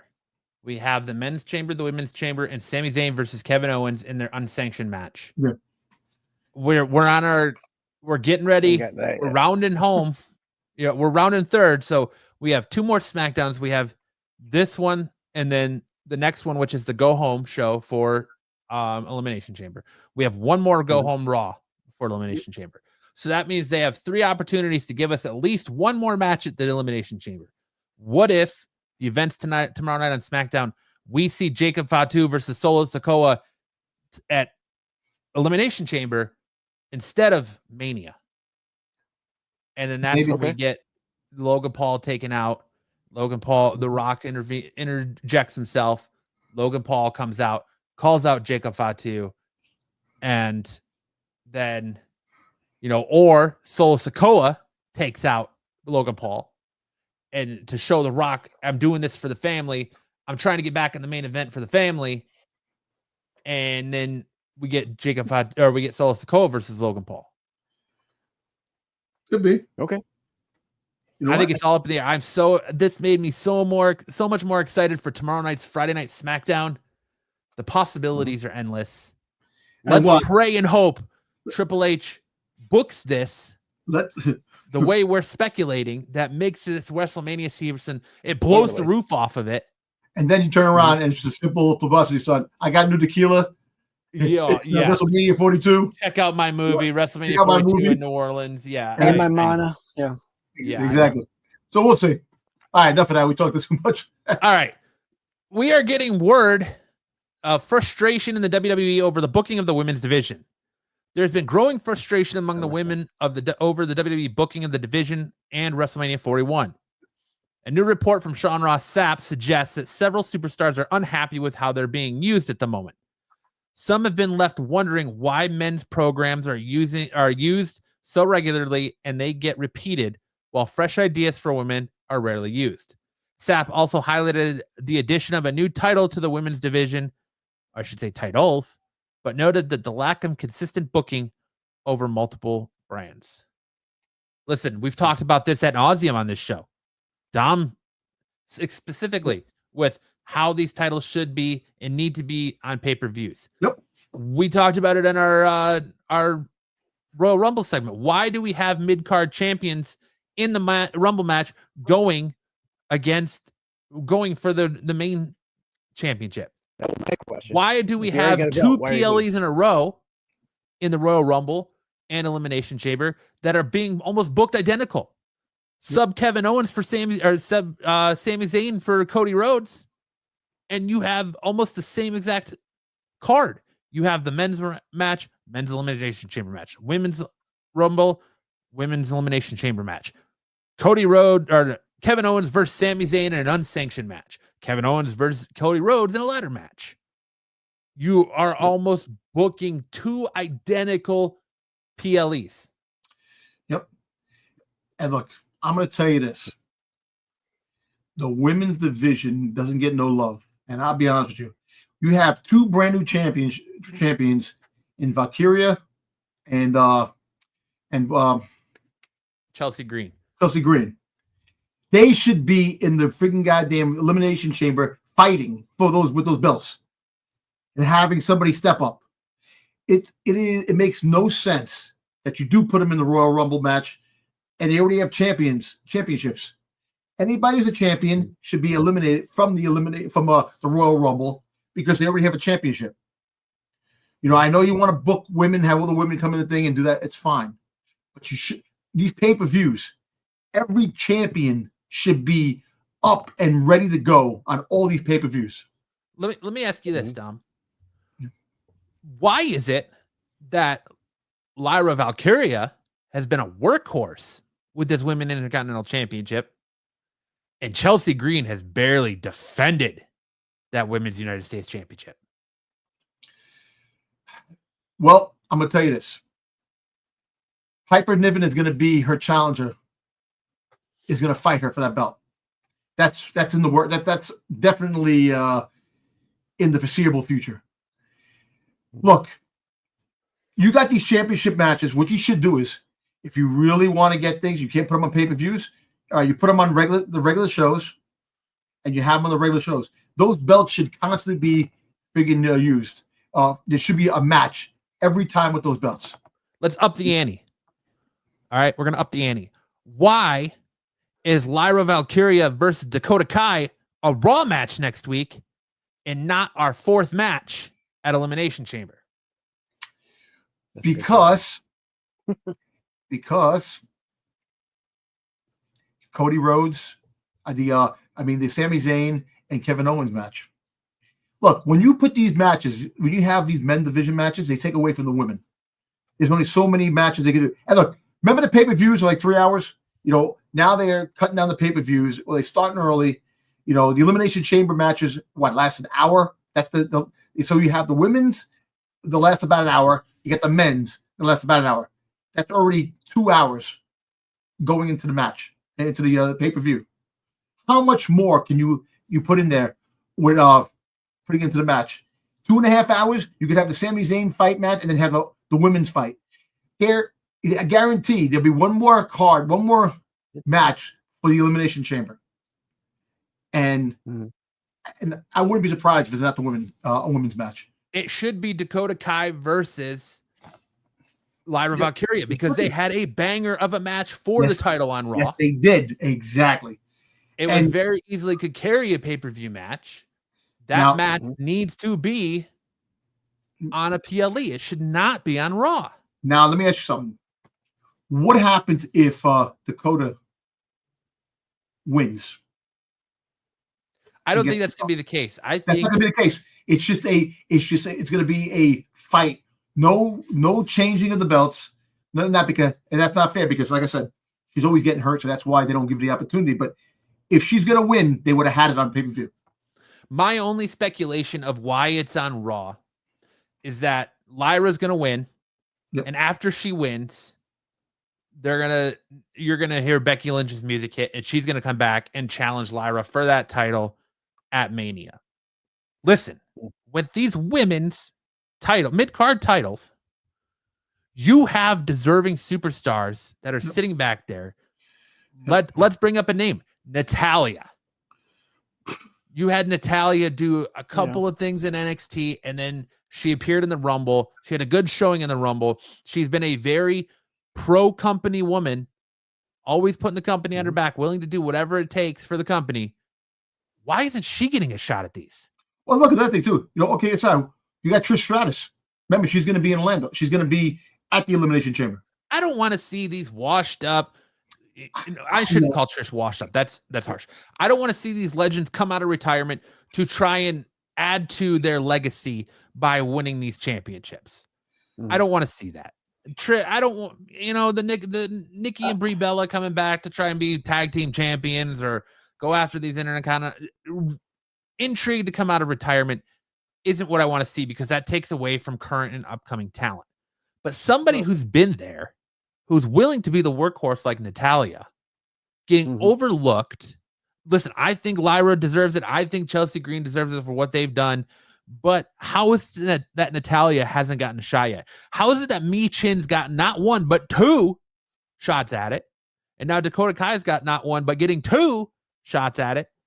But someone the likes of, I'll say it again, Shayna Baszler, the likes of Zoe Starks, the likes of Natalya haven't gotten or Io Sky, or how is it that these workhorse women who have been there haven't gotten a shot at this yet? These are mid-card titles. It's supposed to keep the women's mid-card interesting to have. So, but why is it that it seems like these titles are an afterthought and everybody's just chasing the WWE Championship and Women's World Heavyweight Championship? Well, think about this.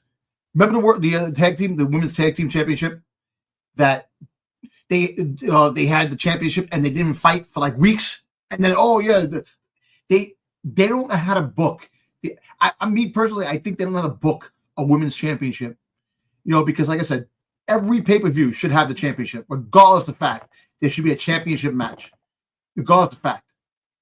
The regular shows, you might have hinted at a championship, and if you do have one, that it's very rare if the opponent wins unless the champion is hurt, and then they're gonna win it there, this and that, because the champion's hurt and they have to give it up. But the whole look, you got three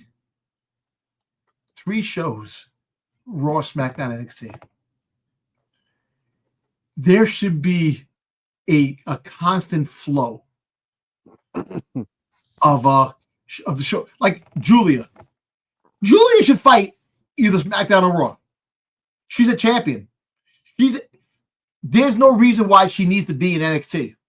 She's been around the world in the independent scene, Japan, so she can fight. Have the NXT put up another thing. There's a different system. The WWE system is much different than the independent scene. So I am okay with her being in the NXT, getting used to the WWE system and the WWE way of doing things. That's great. I'm okay with her staying on NXT. Like, I think she is the champion. I'm okay with main roster people coming down to challenge her, but I don't want to see her coming up to the main roster to challenge people for that title. That is fine to me. But like, you've got these women's mid-card titles. They should be defended a lot more than they have been. Like I said, Chelsea Green against Mi Chin twice. And, Lyra has put it on the line, and now she's going to fight Dakota again. And I think Dakota is absolutely deserving of a title shot again. They had a banger of a match. And that sucks. But it's like, I want to see them win. It's like a spit in the face of the women who are far and beyond putting on more interesting matches lately. And that goes to show you Charlotte winning the fucking Rumble. Yes. Taking a spot away from a person that's deserving. 100%. These women are busting their ass days and out. Hey, look, it's unfortunate that Charlotte went out with an injury. You don't want to see an injury happen to anybody. It's understandable. But at least let her work her way up back into the championship picture. Let someone else. Come on, man. Like Stig says, the knee injury is so bad that she had to get plastic surgery on her face. Exactly. That's crazy. Yep. Look at me. Look, I feel bad for Michin. Michin just came out just recently now saying that she's not generating with the fans, and she don't know why. She says she's pleasant. She interacts, but the fans aren't liking the character. It's because she's Mi Chin. Yeah. Let her go back to who she was before, with that same persona she had in NXT. And I bet you the fans come back. Yeah, and you know what? Look, like I said, it's the political landscape in the WWE is big too because they so much better than me, Chin. Just saying. I know, but she deserves to win something at least. You know, like there's so many women that are in the WWE, SmackDown and Raw, that are well deserving of these championships. You know, Chelsea Green definitely was deserving of the championship. You know, Valkyria, I'm not saying she's not deserving, but Chelsea Green, you know, all kidding aside, she generates a crowd. They hate her, but they love her because they know that she's great in what she does. She's got heat. She's got big heat. Exactly. And that's what they like. Like Dominic Mysterio, right? You think about Dominic Mysterio, he is the biggest heel to ever walk the WWE. You know, eventually he will win one of those. He'll win a championship eventually. You know, but it's how you generate the crowd. Like you know, look, yes, of course, Becky Lynch is going to come back, like you said, and she can challenge that. And look, at the end of the day, champions on all brands should be in all the pay-per-views, one way or the other. And you know what? I tell you this: go back to what they used to do. Have one show basically Raw, one show basically SmackDown. And then they only meet up in Survivor Series or the Royal Rumble and those big pay-per-views like that. Have the pay-per-views separated so you can give more time and have more matches for these women to fight. Because obviously it's not working on what they're doing. Sticks, you got any thoughts on this? I'd like to see. I said it before. I think I said it in the chat pre WrestleMania or Royal Rumble that I couldn't understand why these girls with the belt were in the Rumble. They already have a belt, and you said, well, you know, try to get them into a bigger championship. Fine, but it takes spots away from other people. You talked about not having a legend come in to go after a spot. I thought we had a good run a couple years ago, 3 years ago, when what's her name came back versus was fighting with Tiffany, or not Tiffany, with Trish Stratus, Zoe Lita? and Lita. yeah, the Lita. I thought that came out pretty well. We knew she wasn't going to win, or she wasn't going to hold it long if she did. But I thought she had a good run as a legend, coming back and still being able to do it. Which Trish can still do it. We've seen that she can still do it. And Natalia, she's this close to being a legend herself. She already is. But as far as in status, she's been with the company for as long as she's been a wrestler. She definitely deserves something in this point of her career. So I agree with that. Women's division needs more structure. It needs more it needs more of what they do with the men, where you got your line and you go through the line. The women's division is kind of all over the place, in my opinion. This person comes over here. This person comes over. It's not, I challenge. It's all challenges and come arounds. It's not anything else. It needs more structure. I agree, and I don't want to see these legends come out of retirement just to chase these titles. These are mid-card titles. These are supposed to give the mid-card women something to strive for and compete for and make women's wrestling interesting. You had a whole revolution, the women's revolution and evolution. Don't put saddle legends part-timers with these titles unless they're going to make a full run and defend them. Yeah, don't make it like you're like someone's gonna come out of the woodwork, like, oh, here comes Molly Holly. Yeah, out of somewhere, where she may be. Kelly. Get Kelly, Maria, whoever you want to throw into that mix that hasn't been in WWE or WWF for a long time. Don't do that, but Melina. Ladies and gentlemen, we have more breaking news. Oh, here we go. More breaking news. Dr. Real Britt Baker. She wants you to know that she thinks the McDonald's Shamrock shake his ass.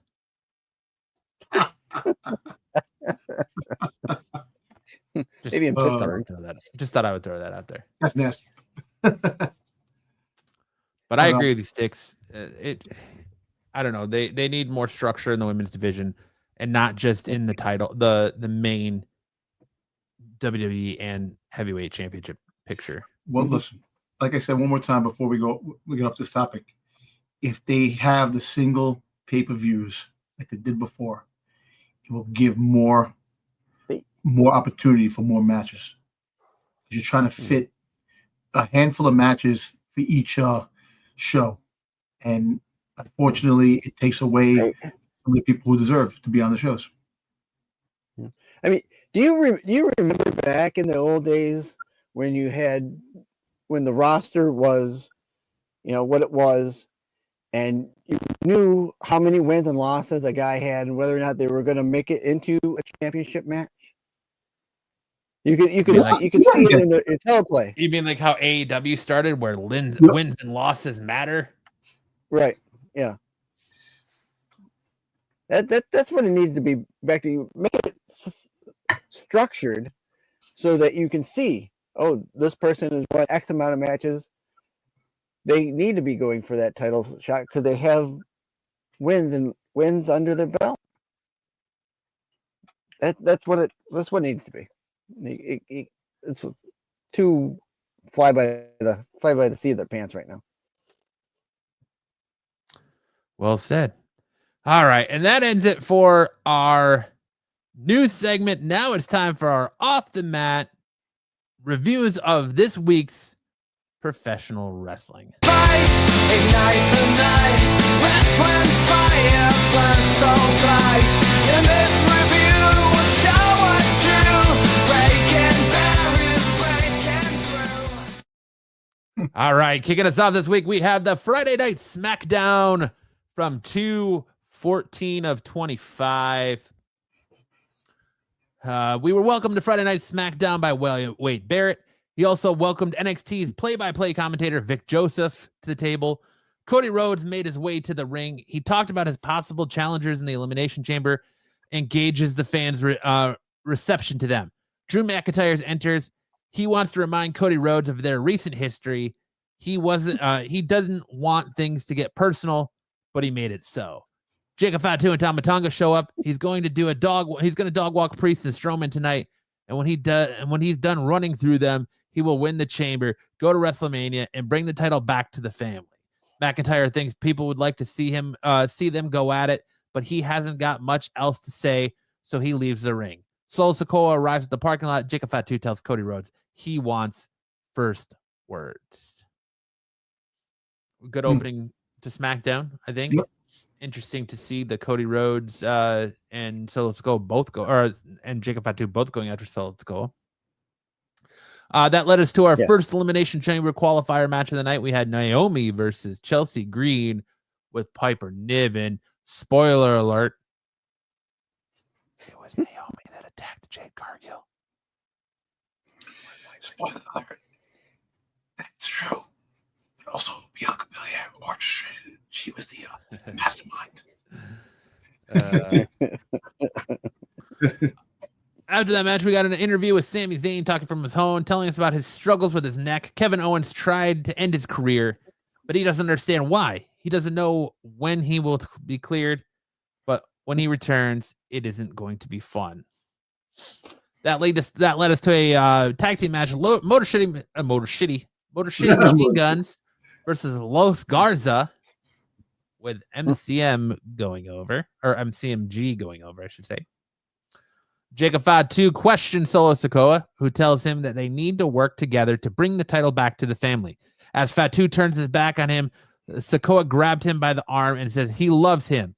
Fatu and Tonga walked out of the room without saying a word. I love you, Jacob. Shinsuke Nakamura, or better known as the King of Slow Style, if you're Sticks, makes his way to the ring. He says that he has watched the 4 weeks from challenge, or waited for 4 weeks for a challenge. No warriors here. Nobody is ready to step up. LA Knight interrupts. Since he's been hiding in the shadows and praying for a worthy contender, that's the biggest lie he's ever heard. The last time they were in the ring, he planted his head in the mat. They want to talk about tests for that championship, but the test has already been failed, and everybody's saying, awesome. The Miz enters and tells us that the fans aren't educated. They aren't smart. They're basic. He sees what Shinsuke sees, that nobody else is worthy. LA Knight laughs because the Miz has been using the same old shtick for over 10 years. That was when he was last relevant. Fans don't want to see him anymore, and he might as well go away. The Miz pretends to cry because LA Knight said it was okay for men to cry. LA Knight says he missed the point, which he typically does. The Miz wants to call his shot. Some more insults are thrown around until the Miz gets angry and attacks him. Knight knocks him out to the outside of the ring, and then Nick Aldis appears to book them in a #1 contenders match for that episode. So we had our U.S. #1 championship contenders match, LA Knight versus the Miz. And of course, we saw LA Knight go over. Are you guys excited by seeing LA Knight versus Shinsuke Nakamura again? No. Not really. I like LA Knight. I think LA Knight should move on to something else. There's a lot more talent out there that LA Knight could fight. Shinsuke Nakamura, should have somebody else to jump into the ring with him. That's the only belt that right now that LA Knight can go for, because the championship belt is going to be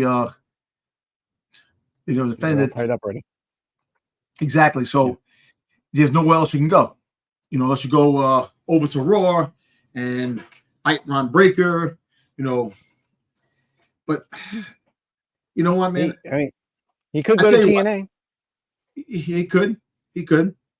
But I think that let this end, this thing, which most likely you're going to see the Miz come in again. It's going to be a 3-way. Miz, Shinsuke, and friggin' LA Knight. That's going to be the card in WrestleMania, guarantee. They'll fight, they'll do something like that, but you know what? I don't know. Triple threat match? Like a triple threat match with them? Because you have to get the Miz in there. They want the Miz in there. And another thing too is, where the hell is the Wyatt Six? They're off TV because of Bo Dallas's injury. Yes, but that sucks. They can still come out and do things.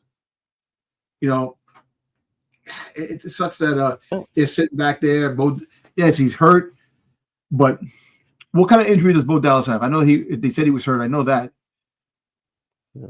I don't know specifically what his injury is, but I just know that they said that he's off TV due to injury, and a lot of speculation around whatever creatively they're going to do with Alexa Bliss. Because if you've noticed during Alexa Bliss's matches, they've kind of had that interruption like they were having with the Wyatt Six before they made their debut. Yeah. But speaking of Alexa Bliss in the backstage segment wished Nia Jax luck ahead of her title match with Tiffany Stratton.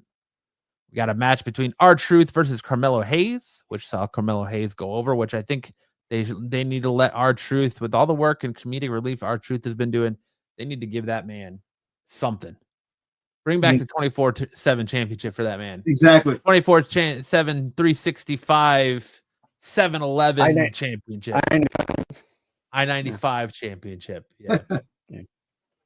After that match, we saw a Street Profits vignette. Pretty Diddly stands up to DIY backstage. Ciampa tells them that after next week, their dreams of becoming champion is dead. So, of course, that means that on SmackDown tomorrow night, we're probably going to get a Pretty Deadly versus DIY championship match. Why is that match not on Elimination Chamber?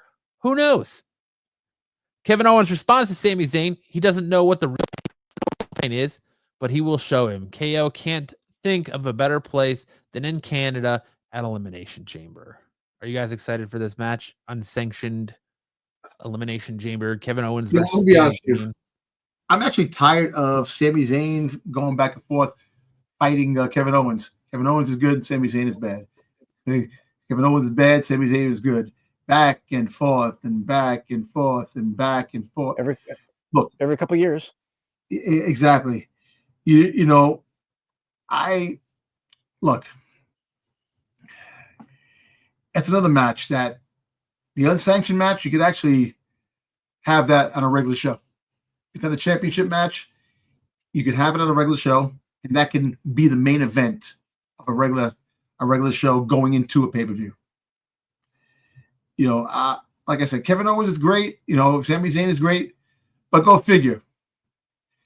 Friggin' how Sami Zayn bounced back from that injury. He had nerve damage, a shoulder that's messed up, a twitch in his ear, a vowel movements that he shits his pants every 2 seconds. He wears the pens, and he's gonna fight. Hey, look, we all know what's gonna happen. Randy Orton is making his way to eventually be in that. It's gonna be Randy Orton versus KO in WrestleMania. That's gonna be. I think so too. And I think Sami Zayn's got to get healed because El Generico needs to show up to train Chad Gable in the dark arts of Lucha Libre. Yes. Yeah. You see that video I sent you guys earlier? I sent you the video when he was in TNA. El Generico. Yeah. El Generico. That was great. Oh, yeah. But hailing from Tijuana, Mexico, El Generico. There we go. That would be funny if he came back. That was funny. But you know what? That's going to be interesting. You know, like you got Penta, right? All kidding aside, I know you were talking about SmackDown, but Penta could be another match at WrestleMania. Or you could have Penta inside the fighting. I think we're going to get Penta versus Ludwig Kaiser at Mania. That's the way it's looking. I don't know. It could be Logan Paul. I don't know. I don't think. What about Volkanov? What's his name? He's coming back from his foot injury, his knee injury. He's been training, so you can get him. Oh, Dragunov. Yeah. No, Dragunov. Yeah. I think he goes again. I think he's going to be put against Gunther whenever he comes back, but that's just him or Ron Breakker to try to win the belt. Yeah. It depends on what. We then got our WWE Championship match: Tiffany Stratton versus Nia Jax with Candice LeRae. Tiffany Stratton won that via DQ after Candice LeRae's interference. Trish Stratus jumped to the rail to help Tiffany Stratton, but she is also taken out by Jax. After the heels leave, Charlotte Flair makes her entrance. After taking a seat on a chair in the ring, she eventually gets around to telling Stratton that she chooses her for WrestleMania. We get a backstage segment with Nick Aldis telling Bianca Belair and Naomi there has been a development in the Jade Cargill situation. He shows them video sent from somebody anonymous. It shows Liv Morgan and Raquel Rodriguez suspiciously walking away from the scene while Cargill is loaded into the ambulance. Naomi is happy about this and believes it proves that what she's been saying all along. But Aldis reminds them that this isn't proof. Hey, listen, real quick. Bianca Belair went to her Twitter to the fans. He goes, apologize for thinking it was us. So I think it's Bianca Belair. You know, you got to go against the fans because the fans think it was her. I'm still sticking strong that it's Naomi. Well, it may, like I said, it's Naomi, but Bianca Belair orchestrated it. She's the mastermind behind it. So go figure. That could be the fight that Jade Cargill has at WrestleMania. Because she's coming back. I think they're going to find out in the Elimination Chamber.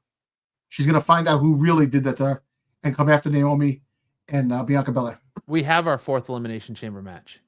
Tiffany Stratton or Trish Stratus asked Tiffany Stratton if she wants to team up with her at Elimination Chamber, and the champion is very happy to accept. So we got Tiffany Stratton and Trish Stratus versus, I think, Nia Jax and Candice LeRae at Elimination Chamber. So there's our fourth match. Which, again, why isn't it a women's title match? But whatever. That led us to our last match of the night, which was our men's final spot Elimination Chamber qualifier match, which saw Jimmy and Priest versus Jacob Fatu versus Braun Strowman. And the winner was Damian Priest after Cody Rhodes stopped Solo Sikoa's interference. And that took us to the end of SmackDown. What did you guys think of SmackDown overall this week or last week? I give it a B. I gave it a B because I know that the Jacob Fatu and Solo thing is going to come in. Coming to a head now. You know, just see what happens. Either Solo's going to become a face, or Jacob Fatu's going to become a face, and Solo's going to be bad, and you have some. Don't go to war with them. You know, it's going to have another civil war in the bloodline type of thing. You know, other than that, the matches were decent. Like I said, I don't think we'll get A SmackDowns. You know, B is basically the basic you get because the matches are good, but there could be other stuff that they put into it that make it better. SmackDown to me was a solid B minus. Again, so much focus put on the bloodline and Cody Rhodes to where everyone else just kind of feels like they're taking a backseat. It's just kind of like bloodline, Cody Rhodes, everyone else is an afterthought. So until everyone else still gets a little bit more shine, even Shinsuke, I feel like even Shinsuke as the United States champion is being overshadowed by what's going on with the bloodline and Cody Rhodes and this build up towards WrestleMania. I think it's time for them to start their road to end game for the bloodline and allow some of these other guys to have a little bit more focus and fine tuning. So to me, I think SmackDown's kind of a B minus. I'm gonna give it a solid B plus, just a solid B. For everything what you guys said. The matches were good, but I think there needs to be something a little bit more going on SmackDown to generate more fan fervor for it. So just a general regular SmackDown, nothing special. And that leads us to our first, our PLE for the weekend, Vengeance Day, NXT's Vengeance Day. Vengeance Day was a solid show, was it not? Did you guys enjoy Vengeance Day? It had, yeah, it was good. Yeah. No. All the matches were good. Yep.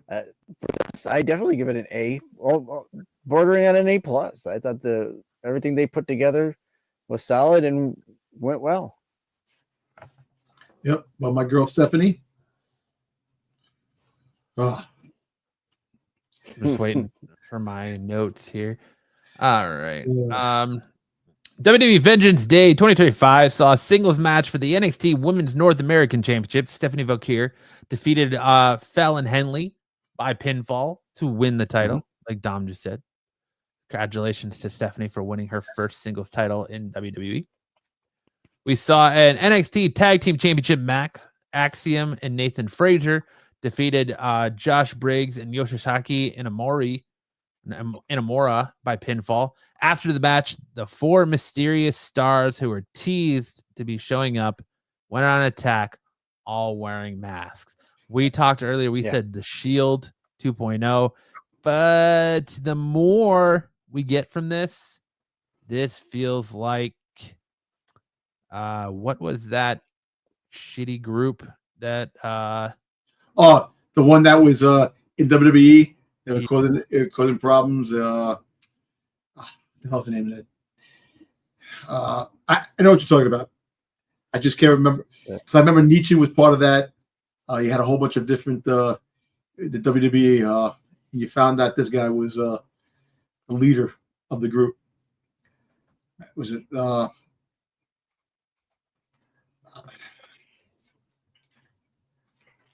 That group went over real well.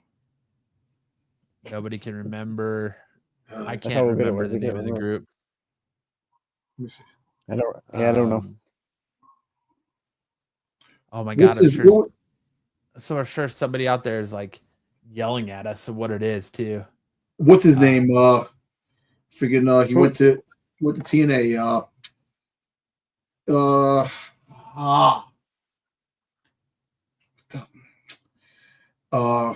Ali, the guy Ali. He was the leader of the Retribution. Okay, there you go. Retribution. They give off Retribution vibes, not Shield 2.0 vibes. But you know what's funny? The mask came off one of the guys. He had to cover himself again. Yeah, a couple of them there. Yeah. But I actually think that there's something brewing with that group. But that wasn't Very the only time we saw them. Yeah. It's something I think somebody who just signed could be the leader. We had a vignette from Channing Stax Lorenzo at a restaurant table about how he's going to get payback for the family on Tuesday night after the attack from Izzy Dame, Sean Spears, Brooks Jensen, and Nico Vance last week. Then we had a strap match between Eddie Thorpe defeating Trick Williams by pinfall. Ricky Starks popped in a video to say that he's going to sign his NXT contract in the ring. Notably, his name was still not said in capacity, which we talked about Ricky Starks earlier tonight. Ethan Page defeated Javon Evans by pinfall after taking out Evans' mouth guard, hitting him with a knee, hitting him in the jaw, re-injuring it, then laying him out with his finisher. We saw a triple threat match for the NXT Championship. Obafemi defeats Austin Theory and Grayson Waller by pinfall. Grayson Waller was the one who ate that pinfall. After the match, the four masked guys once again went on the attack, going after just Obafemi. Backstage, Sheriff Schreiber interviewed Ava about the attack. Ava was overall meh about it, just saying that she'll deal with them and that they want to make an impact. Poor writing, in my opinion. Ariana Grace and Santino Marella then came over to talk to Ava, as Santino had some ideas to talk to Ava about with the TNA/NXT crossover partnership. We saw our main event, which was a fatal four-way match for the NXT Women's Championship, which saw Julia defeating Bayley, Cora Jade, and Roxana Perez by pinfall over Perez. Following the match, Julia stood in the ring with Stephanie Valkyrie and Jordan Grace, which, let's go back to last week. We called Julia retaining. I think we called this one pretty spot on. Yeah. All across the board. I think we did. Yeah, I think I took the tag team championships. I didn't get, because I thought that these guys were going to win. You thought the other team was going to win. I thought Axiom was going to drop too. I think Axiom, Styx was the only one that picked Axiom. Yeah. But it was overall much better called on our part than we did the Royal Rumble. Oh yeah. Yeah. What was your overall opinion on NXT Vengeance Day? I gave this a solid A minus. A minus. For non-Raw or SmackDown pay-per-view, I thought it was well received. I think like I said, NXT. A lot of people don't watch NXT, and they should, because you see the passion in these guys and these girls that are fighting, that they have something to fight for, and the storylines may lack a little here and there, but I think the action is all good, and especially the women's division, the back action is phenomenal. But other than that, it's good. It was good. I gave it an A minus. You just like watching Stephanie pound chicks with her booty, huh? God. Now listen, pull yourself off a little bit. I tell you what, I had women used to do that to me, but that's beside the point. Nick, what do you think of Vengeance Day? I'll review. I said it was a solid A, bordering on an A plus. I think everything went off on this program the way you wanted it to, and hit where you wanted it to. So I was very pleased with this PLE. I agree. I think Vengeance Day was very good. It was more It was a lot better. I think a lot better showing than the Royal Rumble. Very well booked, very well paced. Yep. The women's Yeah. championship match was good.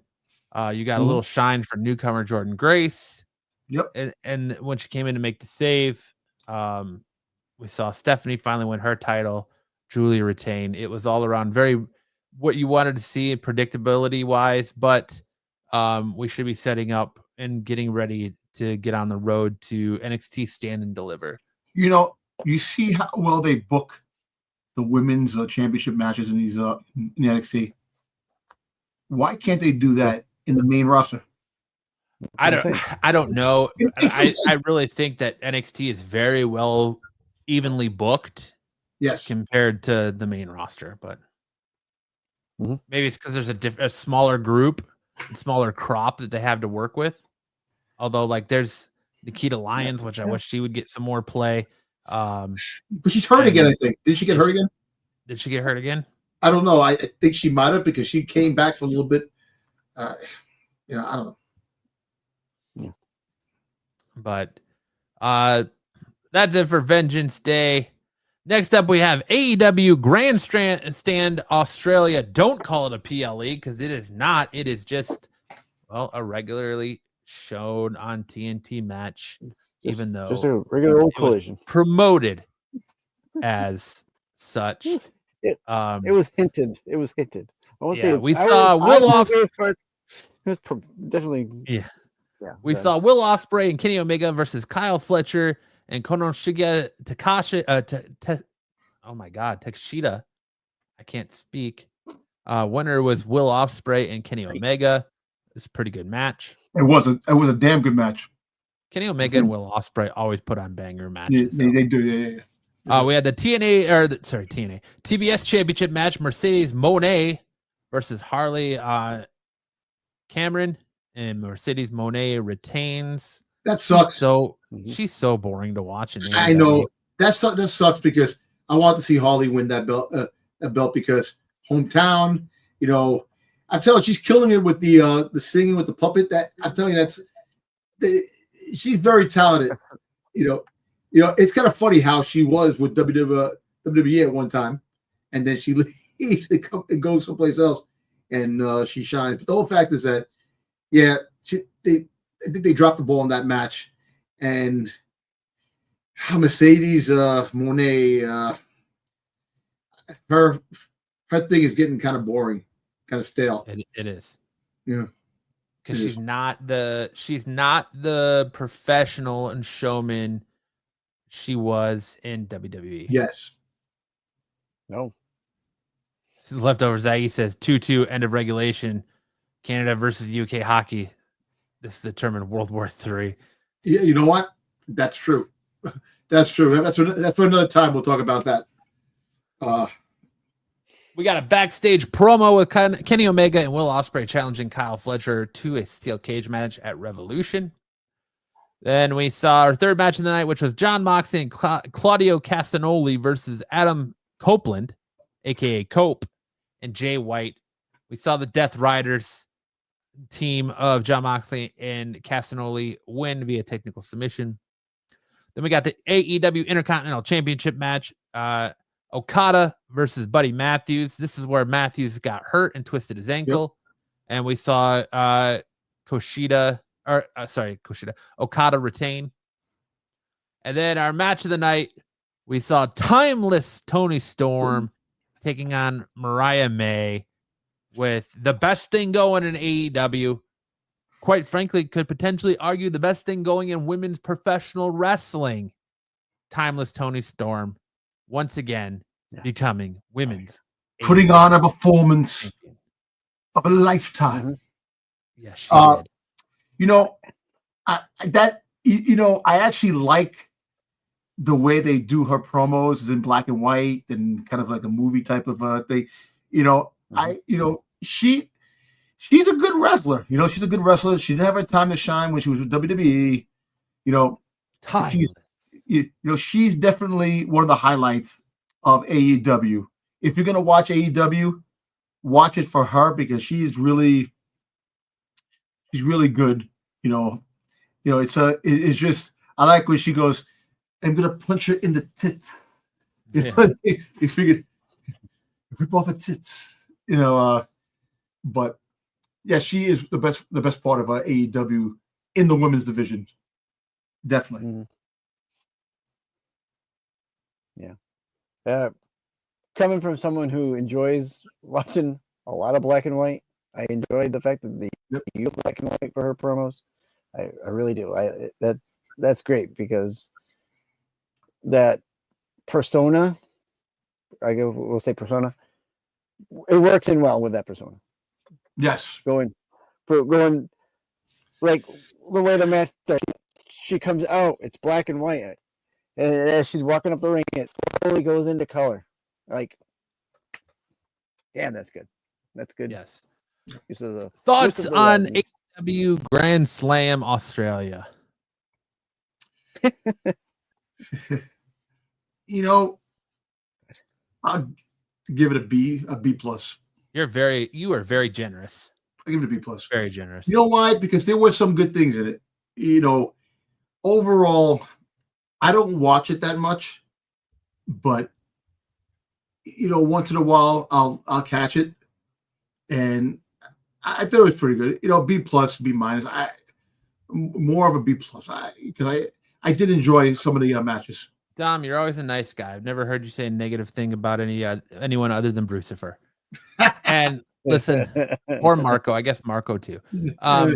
But I give it a C plus because one, you're using a 16x16 ring. Two, Buddy Matthews got injured for his match. Mhm. Three, Will Ospreay and the Will Ospreay Kenny Omega match was great. And then of course, timeless Tony Storm versus Mariah May was a great match as well. So I give it a C plus. Okay. Mhm. All right. I'm gonna give it a B. Damn, both of you. Look at Styx being generous too. I really did enjoy watching it. Now, some people had problems, I guess. If you were watching it on TNT, it didn't start on time because of the NBA All-Star game. But if you were on Max, it started on time, and I watched it on Max. People complaining about the ring. Yeah, it was a small ring, no doubt. But they don't do things like WWE does, where they already from what I'm understanding, WWE keeps a ring in certain areas of the world because they go there more often. They do. All right. Yep. This is the first time AEW has gone out of the country to Australia. To Australia, yes, they do. They did go to. They went to Wembley. They went to Wembley, and I don't remember anyone complaining about that. I don't know if they shipped a ring over there for that. I don't know if that was different because they had a ring over there that was this right size, where here in Australia they didn't. You don't want to spend the money to ship something over there. Whatever. If you got one that you can use it. You don't know how many times you're going to go back to want to keep it over there and store it for the next time, if there is a next time. Right? Right. The size of the ring didn't affect my enjoyment of the matches. Now, if you had a problem with the setup of the ring, that's different. People were complaining that, and I didn't really notice it. I'd have to go back and watch it. That some of the posts were bowed in. Obviously, he got injured because of the boards not being put together correctly. Complaining. I mean, the wrestlers, you were able to use that ring to their ability without more than a couple of instances. I think I don't want to say it's a moot argument, but yeah, I but think there's, you you use gotta that give a little bit of smaller. concession. You use that smaller 16x16 ring. That's less area, less ground, less real estate for your superstars to really use to perform. Dom's falling asleep over there. I'm not falling asleep. I was looking at something. He's like, no, I'm looking at the my phone real quick. Dom, quit looking at Pornhub. He's looking at pictures of I just Stephanie don't Fakir's think, I don't think backside. that 4 I don't think that 4 feet yes, it's a lot, but I don't think it affected their performance as greatly as the outside world thinks it did. All right. That's me. Moving on to Monday Night Raw. Monday Night Raw kicked off with Sami Zayn opening the show by talking to fans in the ring. He has had a lot of time to think about the history between him and Kevin Owens. There's no two guys who've been tied together for their entire careers like they have. In a story like that, there are always going to be a lot of betrayals, forgiving and forgetting, but ultimately there is no forgiving and forgetting this time. It wasn't about sending a message this time. It was about ending his career. Problem is he doesn't get the job done. He knows that he has it in his tank and is enough for a fight. He will be in Toronto and wants this fight. Adam Pearce interrupts him, and then there's a big part of him that wants this match but isn't medically cleared to compete. As much as he wants this, the answer is no. Sami Zayn asks Pearce, how long have you known him and Kevin? Long before any of them signed with WWE contracts. So he knows he won't take no for an answer. Sami is not leaving the ring until he gets the match. Pearce says he can't sanction this, so whatever Kevin decides to do, he cannot stop him. WWE would wash their hands of this legally in Toronto at the Elimination Chamber. It could be Sami Zayn's last match. It will be Kevin Owens versus Sami Zayn, but it will be unsanctioned. Unsanctioned. I like the way they put it there. It's just another term for a straight fight. Yeah, I know exactly. Yeah, I know. Yeah. No referee, right? Right, no referee either. So It's like it don't matter. it's like a match on the protest type of match. There you go. Yeah. Yeah. We then saw Judgment Day backstage talking about them getting back into business at Elimination Chamber. Finn Balor tells Raquel Rodriguez that it would be pretty embarrassing if she locks Roxana Perez tonight, which she says won't happen. And before they can talk about it, Balor tells them there won't be any new members. So a group that all had say is now quickly turning into Finn Balor, which I think is really going to drive the end of this group. That led us to AJ Styles versus Dominic Mysterio with Carlito. AJ Styles picking up the win. Braun Breaker gets in the ring and attempts to spear AJ, but he drills Dominic instead. Styles throws him out of the ring. A frustrated Braun Breaker throws his shirt at him. AJ tries to pick up the IC title, but Braun grabs it and walks away in a huff. That's another person who, other than Sheamus, is not really defending that title since that match with Sheamus, or since he won it back. That's the other side of this. Is our complaints with the women's mid-card titles are just as relevant as in the men's division. That Shinsuke Nakamura should be defending that championship more, and so should Braun Breaker. Lyra Valkyria sits at ringside to watch the next match, which was the Women's Intercontinental Championship #1 contender match, Ivy Nile versus Dakota Kai, with Dakota Kai picking up the win. Gunther enters the venue like Jey Uso. He wants fans to do the yeet thing, but nobody does. Clearly, it is a simple gesture from simple people who could not possibly understand what Gunther is doing. He is sick and tired of stepping in the ring with people who cannot lace up his boots. He was hopeful for a beating sense into Jay to make the right decision, but Yeats gave him a false sense of confidence. Hey, listen, you have to build up the rivalry with them, but kind of funny if The Rock comes out tomorrow and freaking tells Jay your match is over with. You're not going to be fighting Gunther. Take a seat. Step aside, cousin. But I don't see that happening. I still say that Jay's going to win the championship. He wins the championship, and he finally wins his first championship, and that causes a rift because you know that his boy, freaking Roman Reigns, will be jealous. Then Gunther said the fans should be honest with themselves. Do they really think that Jay stands a chance of beating him? Why not get a professional opinion on this topic? He asked Michael Cole and Pat McAfee for their professional and unbiased opinions. McAfee tells him he thinks anything can happen on one night, and he hopes Jay wins. Gunther looks upset with this, but luckily for Pat, Jay Uso showed up. Security tries to stop him from getting in the ring, but he runs past them and a fight breaks out. In the end, it's Gunther who backs out of it, and Jay rubs it in by getting everyone to yeet. You know what, man? Listen, stop it with the security. Stop it. Because no matter who they get, these guys break through. And they always wind up doing what they got to do. They suck security. They should have me. I do security, real security. Put me in there. Dom's a real security man. Yeah.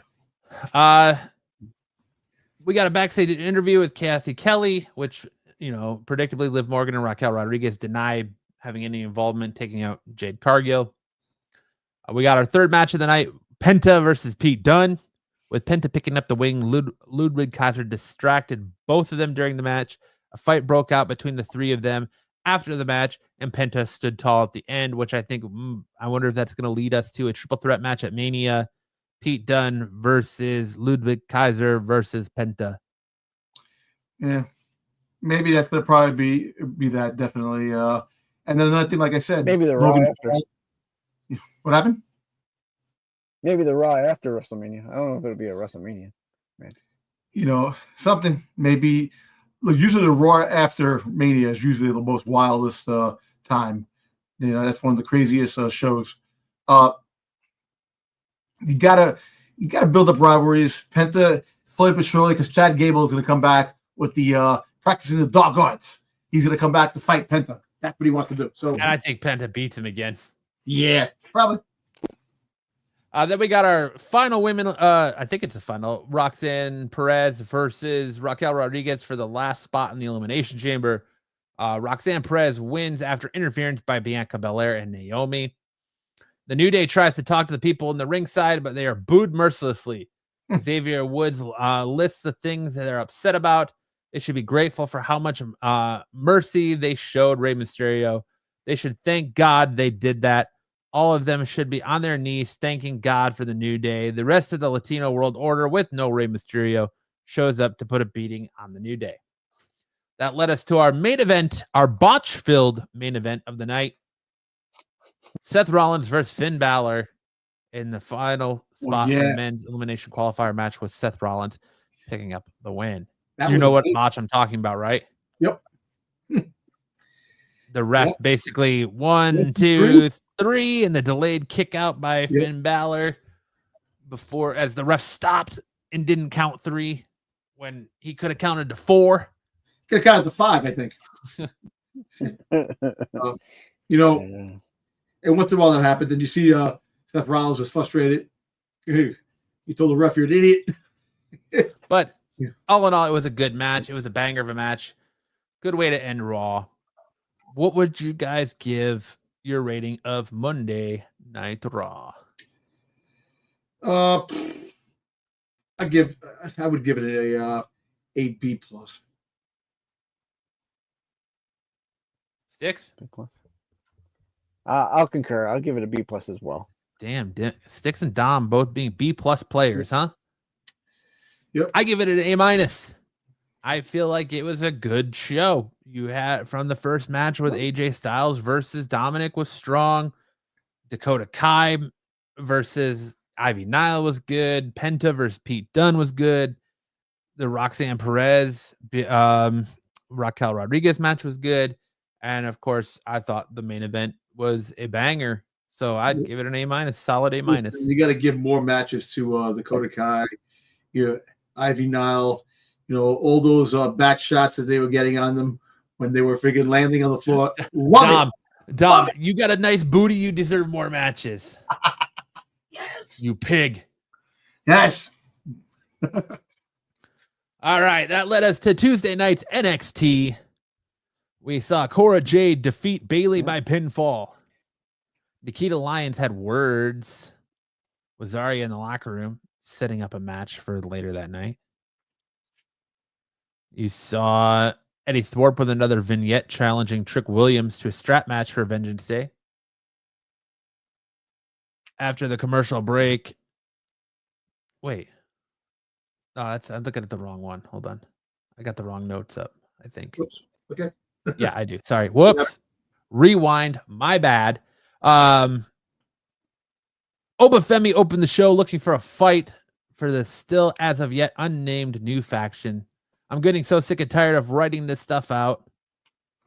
Surprisingly, Moose from TNA showed up instead. The X Division champion said a match between them needs to happen, and Femi said it will, and that's it. No announcement for action or anything. Hey, look at the chat. Yeah, I see that. Just nothing I can do about it from here, I don't think. Oh well. Next up, we had footage was shown of Eddie Thorpe, and that Connor and Dixon won a match with Thorpe. We got a number one contenders triple threat match. Carmen Petrovich defeated Jordan and Jada Parker by pinfall. Then we had Saraya and Solrika defeated Lash Legend and Jakara Jackson by pinfall. My girl, Jada Parker, never gets the love, man, anymore, man. You just like her because of her booty. Say something. That girl's smoking, man. You just like the booty, Dom. Of course, man. Why wouldn't I? We got our contract signing segment with Ricky Starks, spoke about how he plans to take over NXT. And of course, we covered that earlier. Ethan Page interrupted him, and then he was interrupted by Wes Lee. Ricky Starks punched Lee only to knock him out of the ring, and it was revealed that Ricky Starks will be going by Ricky Saints. Then we saw Sean Spears defeat Stack Lorenzo by pinfall. Backstage, we saw more Moose. Moose and Lexus King were talking. King is upset that the TNA guys are coming in and want title shots, but aren't putting their own belts on the line. Moose then took a match between them for the X Division Championship next week. I thought the Heritage Cup was also on the line, but maybe I'm wrong. Eddie Thorpe defeated Andre Chase by pinfall because Chase U is no longer going. Ava and Ricky Saints were talking together backstage when they bumped into Ethan Page, who was upset about being attacked by Evans. Wes Lee also came over to complain, and Evans also showed up while other officials separated everyone. Ava then changed the idea around that there will be a tag team match next week with Wes Lee and Page against Saints and Evans. You know what's cool? Remember I told you it's kind of cool, Ethan Page against Ricky Saints. I was telling you that. Remember I told you that I want to see them fight. That's going to be pretty good. So we're going to get the fight. We'll get it. It's on the verge of that. Mm-hmm. Earlier in the evening, we saw no quarter catch crew challenge the Hardy Boys to a match. We then got the Hardy Boys accepting that match. So next week, for the first time ever, we're going to see the innovators of the tag team championship match, the Hardy Boys, in action as part of TNA on WWE programming in NXT. It's pretty cool. It was so odd. That whole segment was so odd because they're arguing with the champions from NXT, and then like they turn around and all of a sudden they're challenging the Hardys. Yeah. Like, okay. I don't know. Yo, and my man's got one of the biggest lists going. You know, when he talks, he's like, "Fuck me, succotash." Yeah, he does. I think he feels like he's on the spectrum. I don't know if he is. Don't quote me on that, but that's what it feels like. Or it's just that lisp. I don't know. You know, either way. Another thing is, what's his face? Tommy, what's championship? What's his name? How do you say his name again?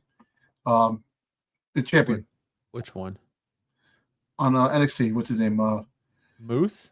No. For NXT. Bethany? Femi. He got jumped by them. You know, he got jumped by them too. They're taking no prisoners. So that another thing too, because when he came out, he was looking for them, and that's when Moose came out. So, kind of how they changed things off, how they're doing that. Because that's surprising that Moose did come out.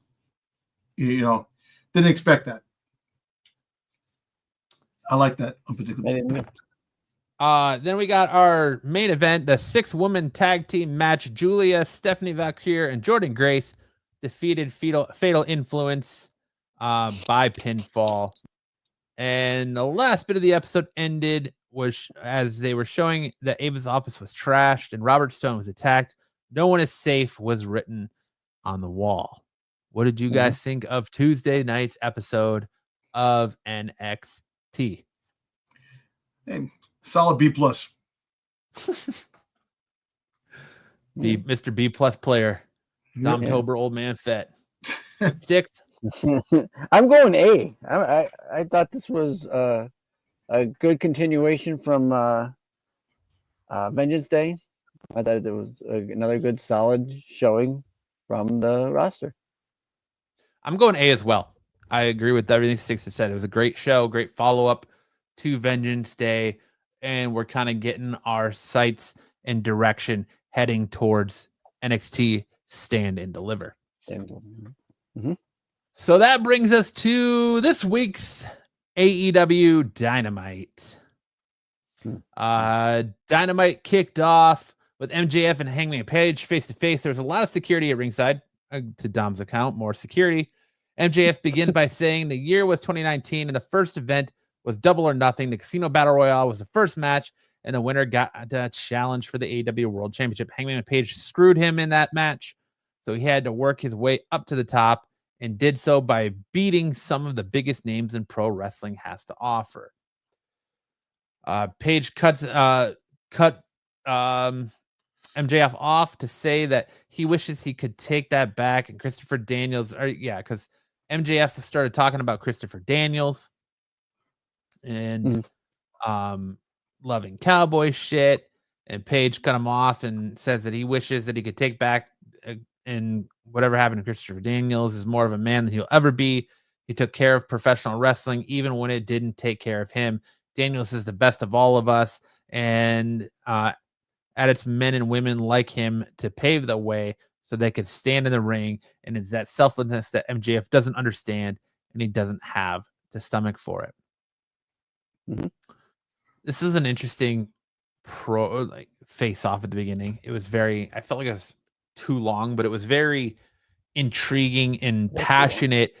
And I think that it's going to lead to some interesting stuff. I think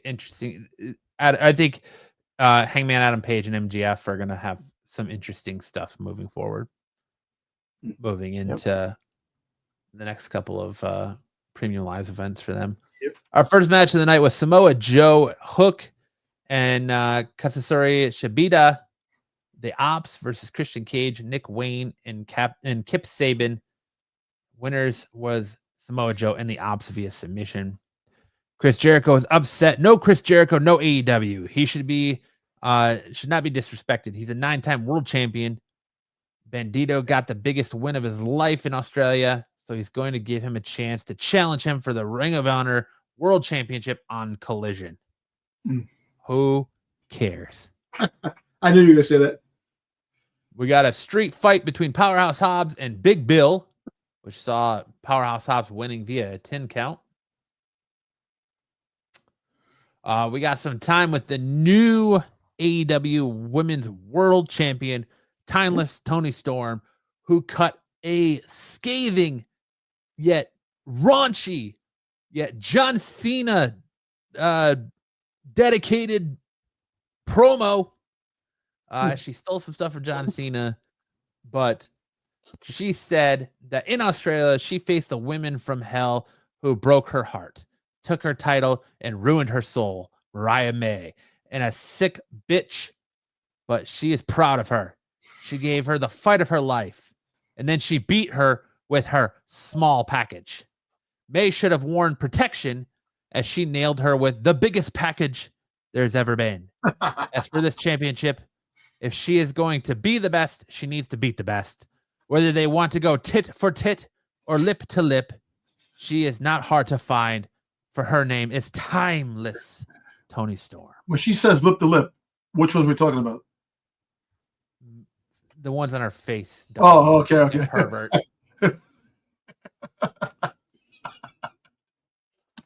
You Oh, Willow Great. Nightingale attempts an interview, but is taken out by Maria Schaffer. John Moxley joins her, and they make it out to ringside. Moxley reminds everyone he is AEW World Champion, so it is his building, and the fans are sitting in his seats. Nobody comes into his house and lays out a challenge. He should just pop Adam Copeland's head off his shoulders, and if he shows up at Revolution, he will finish the job. gee, identical to The Roman Reigns promo. Roman Reigns. Yes, freaking sir. promo. Yes, sir. Yes, sir. Jay White shows up as it looks like he will be outnumbered. Adam Copeland appears. He introduces Spike, and this is enough for the Death Riders to retreat. Cope grabs a mic and sends a warning to every member of Death Riders. After Mercedes Moné has a few words, she is shown in a video for Momo Wannabe calling her shot and challenging her for a TBS championship. That's Watanabe, not Wannabe. I just like to say wannabe. Wannabe. It's Watanabe. Watanabe. Then we saw Chris Statlander versus Megan Bayne. Megan Bayne picked up the win with an assist from Penelope Ford. Ricochet made his way to the ring to say something after insulting Phoenix. The city of Phoenix. He gloats about beating Swerve Strickland and other wrestlers. He talks about being a winner and coming to AEW to win gold. And eventually, Prince Nana shows up, and he wants to talk to Ricochet one-on-one. They have been up and down the road the last couple of months, and he is wearing something that doesn't belong to him. Nana has been in the business for 3 decades. That robe Ricochet is wearing has a lot to do with it. That robe represents pride and integrity. Anyone who's wearing it has honor and has been bestowed the opportunity to be great, and Nana did not give him that. If Ricochet is that winner, he says he is, just do him a favor and give the robe back. Ricochet asks if he's going to cry. Is he going to take the robe back? Then we saw the Revolution International Championship Series. Orange Cassidy beat Roderick Strong to advance in that series. Tony Schiavone looks to get a word in with Orange Cassidy ahead of his title match, but is interrupted by Don Callis family. Callis insults Cassidy before calling on Takeshita and Davis to attack him. Kenny Omega is here. He tries to save Cassidy, and they succeed in seeing off the Don Callis family. Other than the beginning, the MJM Adam Page face-to-face, and that very provocative and risque Tony Storm promo, talking about big packages and small packages, and going tit for tit or lip to lip. AEW is like a C- for me. Sticks, are you having a hand spasm there? No, it's cooling down. Oh, What? Cool down. I just saw you like fanning him off. And then you're getting tits and lips and lips. So. Sticks. What did you think of AEW? I agree. Those 2 spots were really the only bright spot. Everything else was kind of flat and didn't really hit me too well. So I'm going to actually give this. I don't know. I guess I'll give it a C+. It's not quite a B.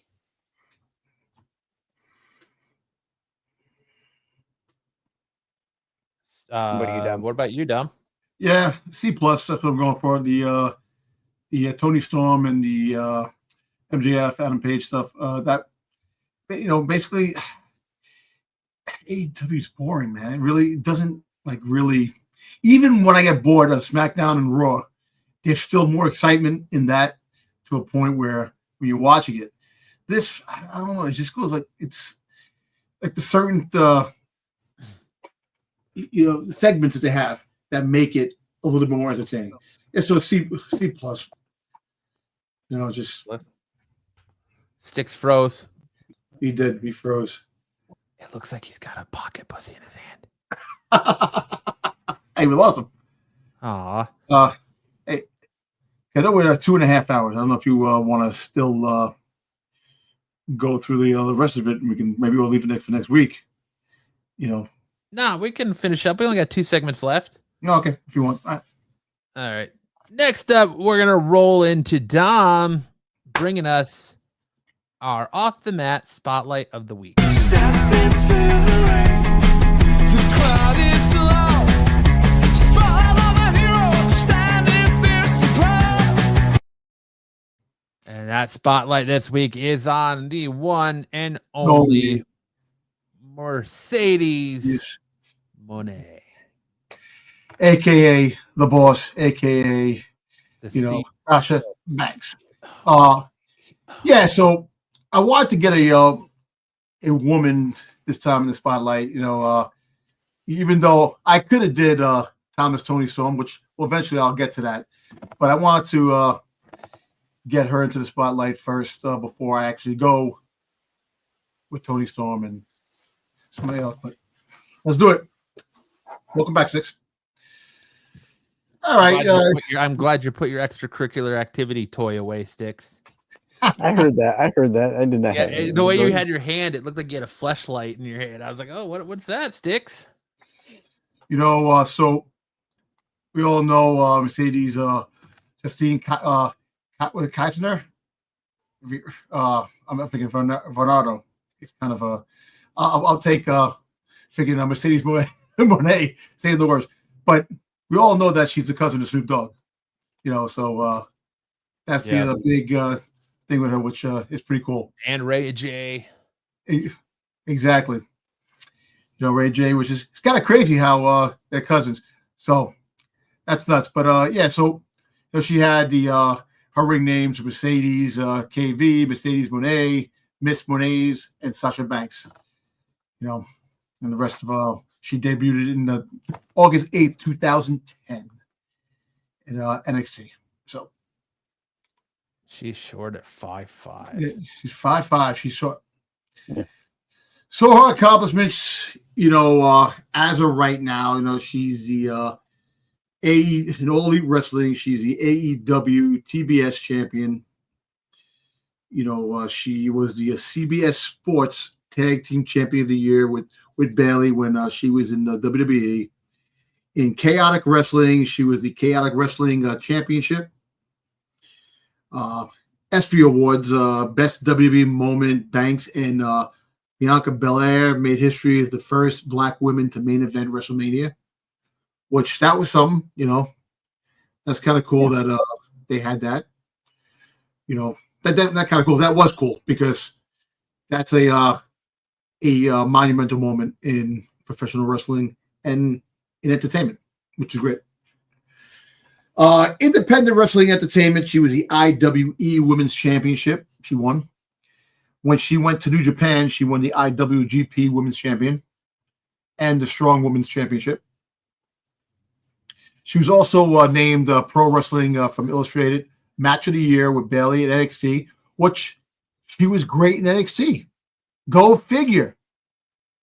And Bayley, go figure how that women's division NXT was so great. 4 horsewomen, baby. Yep. She was the Woman of the Year in 2015. She had the Feud of the Year in 2016 with Charlotte Flair, and Feud of the Year 2020 with Bayley. So she had the Feud of the Year twice, which is not many people have that Feud of the Year. Kind of a great storylines. Tag Team of the Year with Bayley. She was ranked number 2 in the top 50 female wrestlers in the PWI Female 50s in 2016. And that's an accomplishment because she's not the best wrestler, but there's a lot more wrestlers that are better than her.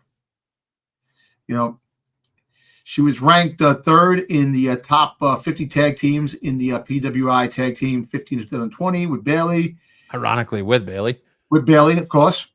Ring Wars, Carolina, the RWC No Limit Championship.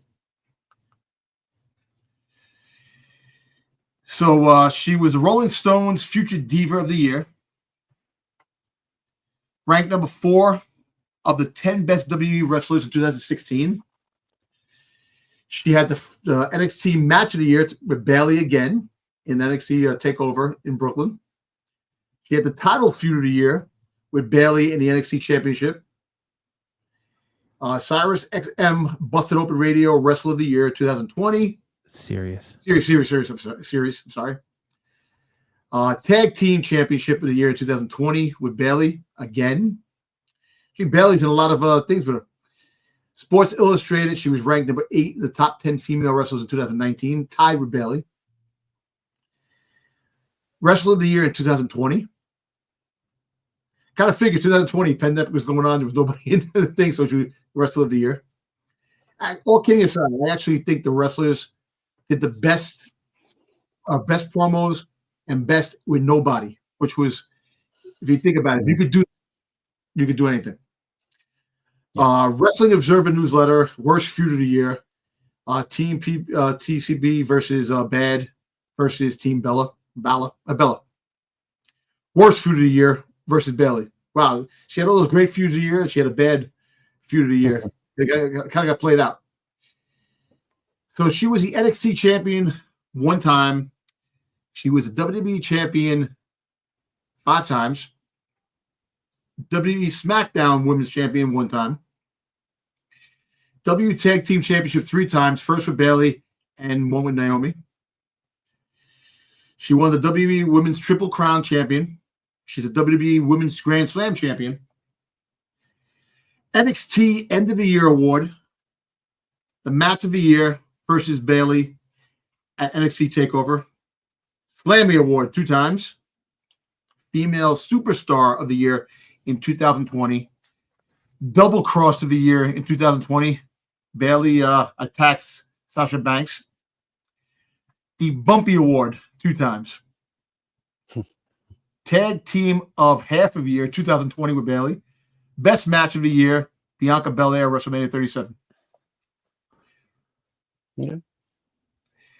So I just wanted to put in here a couple of figures because she had a plethora of action figures that she has with WWE. Not many with AEW because I couldn't find any. I found a picture, but this one looks like she's trying to take a dump.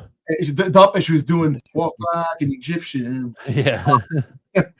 Yeah, so you had a couple of WWE figures that came out, and none of them look like her. No, they don't. You have so you had a Chase figure with this one. Still doesn't look like, actually, you know who that looks like?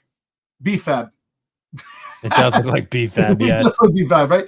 With the bonus World Heavyweight Championship title that has never been gold. Exactly. So she had that. That was the Chase figure that came out. So you had the Elite Sasha Banks, includes entrance jacket, sunglasses, and jewelry. Interesting. And then you had this regular Sasha Banks that came out. It looks a little bit like her. This one just looks like someone whispered, "I'm going in dry" in her ear, and she's like, "Oh." All right, she's like, yeah. Nah, she looks like she's scared right there. So we have this Sasha Banks Ultimate Fan Pack came out. You get a little piece of jewelry, the boss. Actually, this looks a little bit more like her. A little bit. Because and then we have a if she's being Barbieized. I thought that was like a Barbie action figure at first. Yeah. So I was trying to find this figure right here. This is just a concept. So this is the Mercedes Moné figure. That looks more like her. Yeah, a little bit. I think they got the face recognition thing with the figures. Now they do that. Yeah. Mm-hmm. Yeah. Yeah. So we have a zombie. They had like a zombie line of WWE figures that dropped. So dumb. Okay, we're gonna put like 2 scratches on her and paint her gray and call exactly. it zombie. Yeah. So she has includes women's championship belt, women's division figure as well too. She's Rob Van Dam. Exactly. And that's it. Spotlight. Nice. Mercedes Moné. Thank you for that, Dom. Good work as always. Now We're going to take a step into the time tunnel. So open wide as Styx is about to fill your brain. That didn't sound wet. All right, there. Step into the time tunnel, let's rewind. Everything behind gets left behind. The lights are flashing, reality is just a blur. Everybody's ready, let's take this on. And again, Sticks, you talk over the introduction. And now he's going to be behind. I have to wait because he's going to be behind and muted. There we go. Now he's back. There you go. You're back. There you go. Sticks, what kind of adventures are you taking us on this week in the time tunnel? So this week, and for the next few weeks, I'm going to be talking WrestleMania items this week because they've announced some new drops coming out.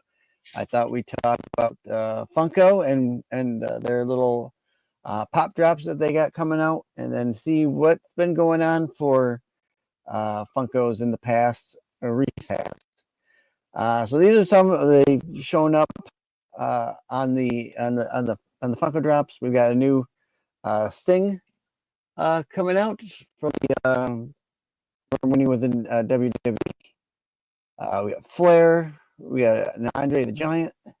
Andre the Giant looks like The Rock from when he appeared in that 70s show. I know he did, right? He had those mutton chops there too. Yeah. We got from Total Divas. We got Brie Bella. We got a nice little keychain for. I think there's someone there. I think that's supposed to be John Cena. I can't really see him. Yeah, the package is empty, but it does say John Cena on it. I don't know. Weird. And from the Total Divas, we have Nikki Bella. From some of the other pops up here, we got LA Knight coming out. We've got a Gunther. That gun. Look at the cheekbones on that Gunther. I know, right? Yeah, get that.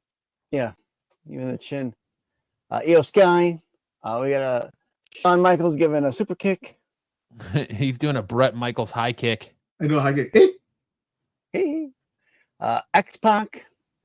Oh man, I might have to get that X-Pac. Yeah. Big X-Pac fan. Big X-Pac fan. Stacy Keibler. We've got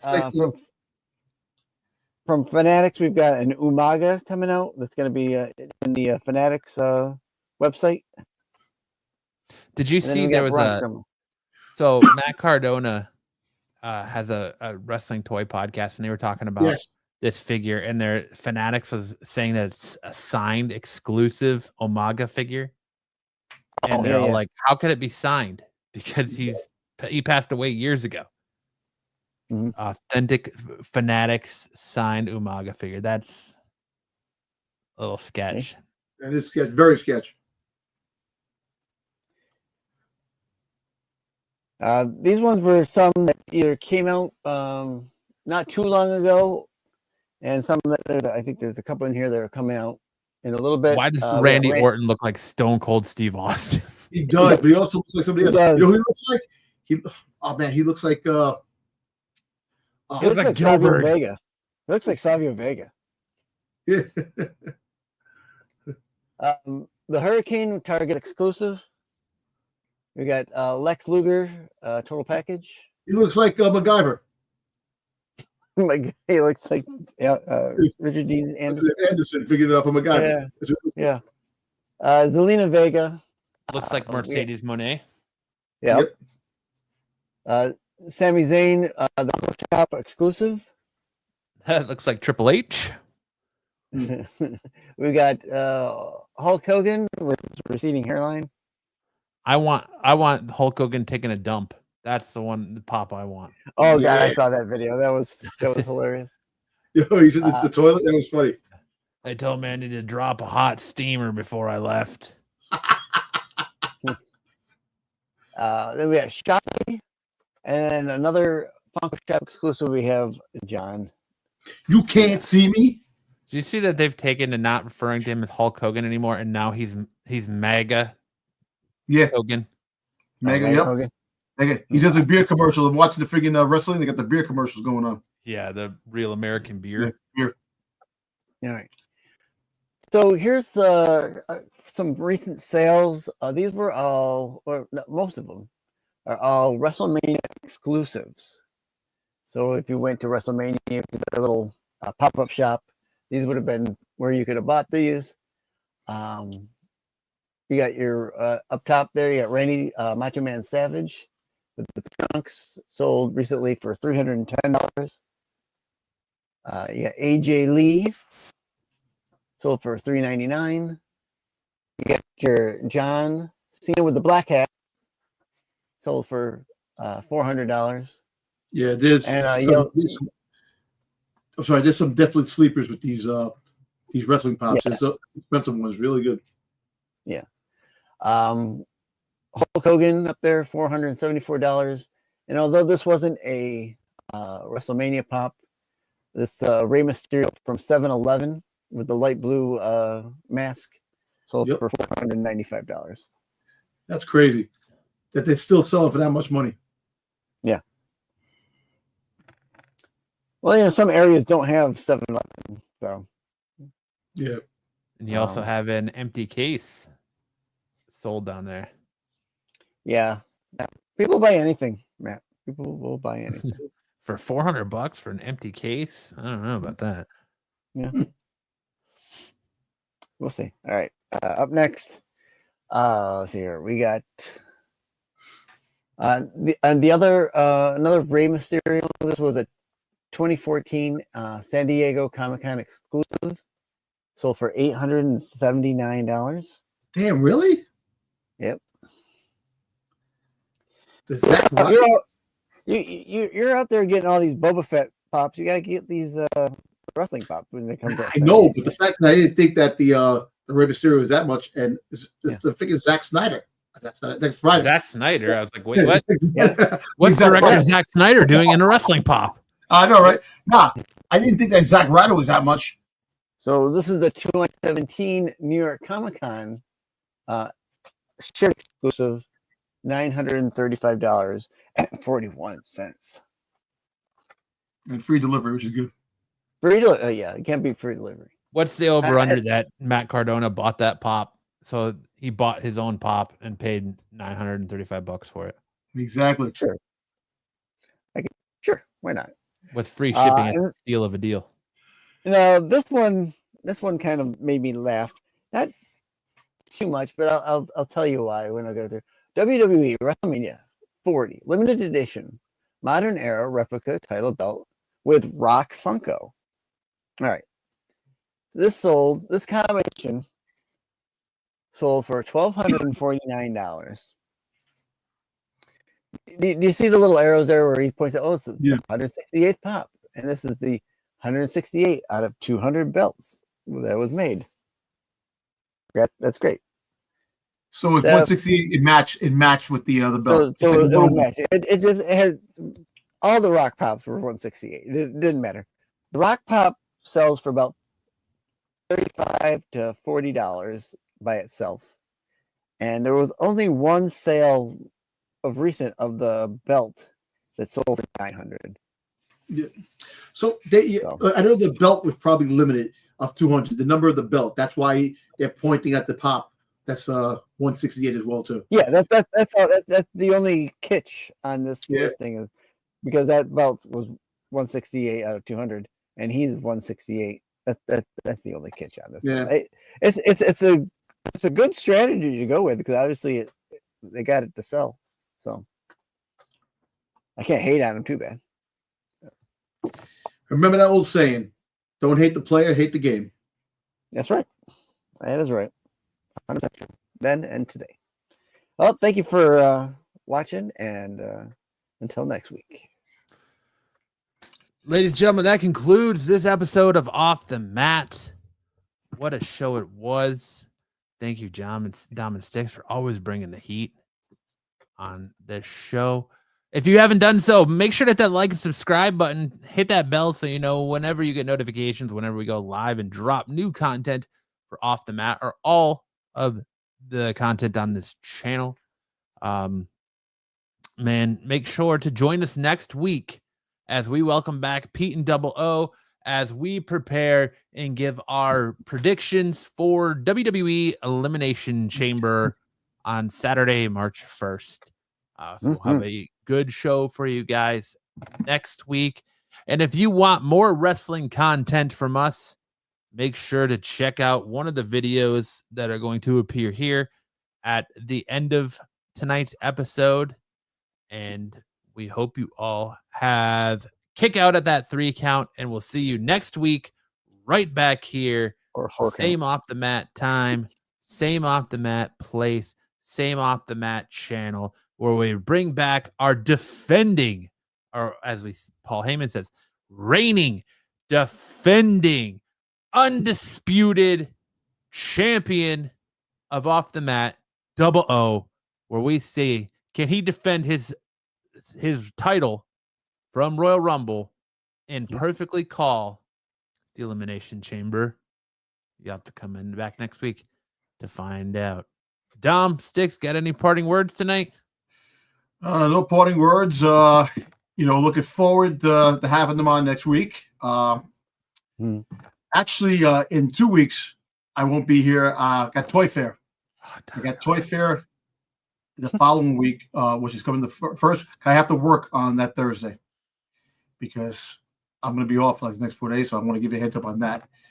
Sorry about that, but that's happening. But you can always have me there saying you can't see me. So that's and I'm there. I'm there in spirit. Man in person, but. Let us know in the comment section below what you thought of this week's plethora of pro wrestling and what your favorite moment from all the wrestling this week was. On that note, remember to check out SmackDown tomorrow night, 8 p.m. on USA. As we announced earlier tonight, The Rock, the final boss, makes an unannounced or a last-minute announced appearance. What's he going to do? Is he just going to promote WrestleMania next year? Is he going to try to push Jey Uso out? Is he going to try and promote his match for WrestleMania? Tune in tomorrow night to find out. And for us, we'll catch you guys next week. So in the ring, the lights go down. Roaring crowd, they scream and shout. Chants echo, shaking the ground. Warriors clash, the game is found.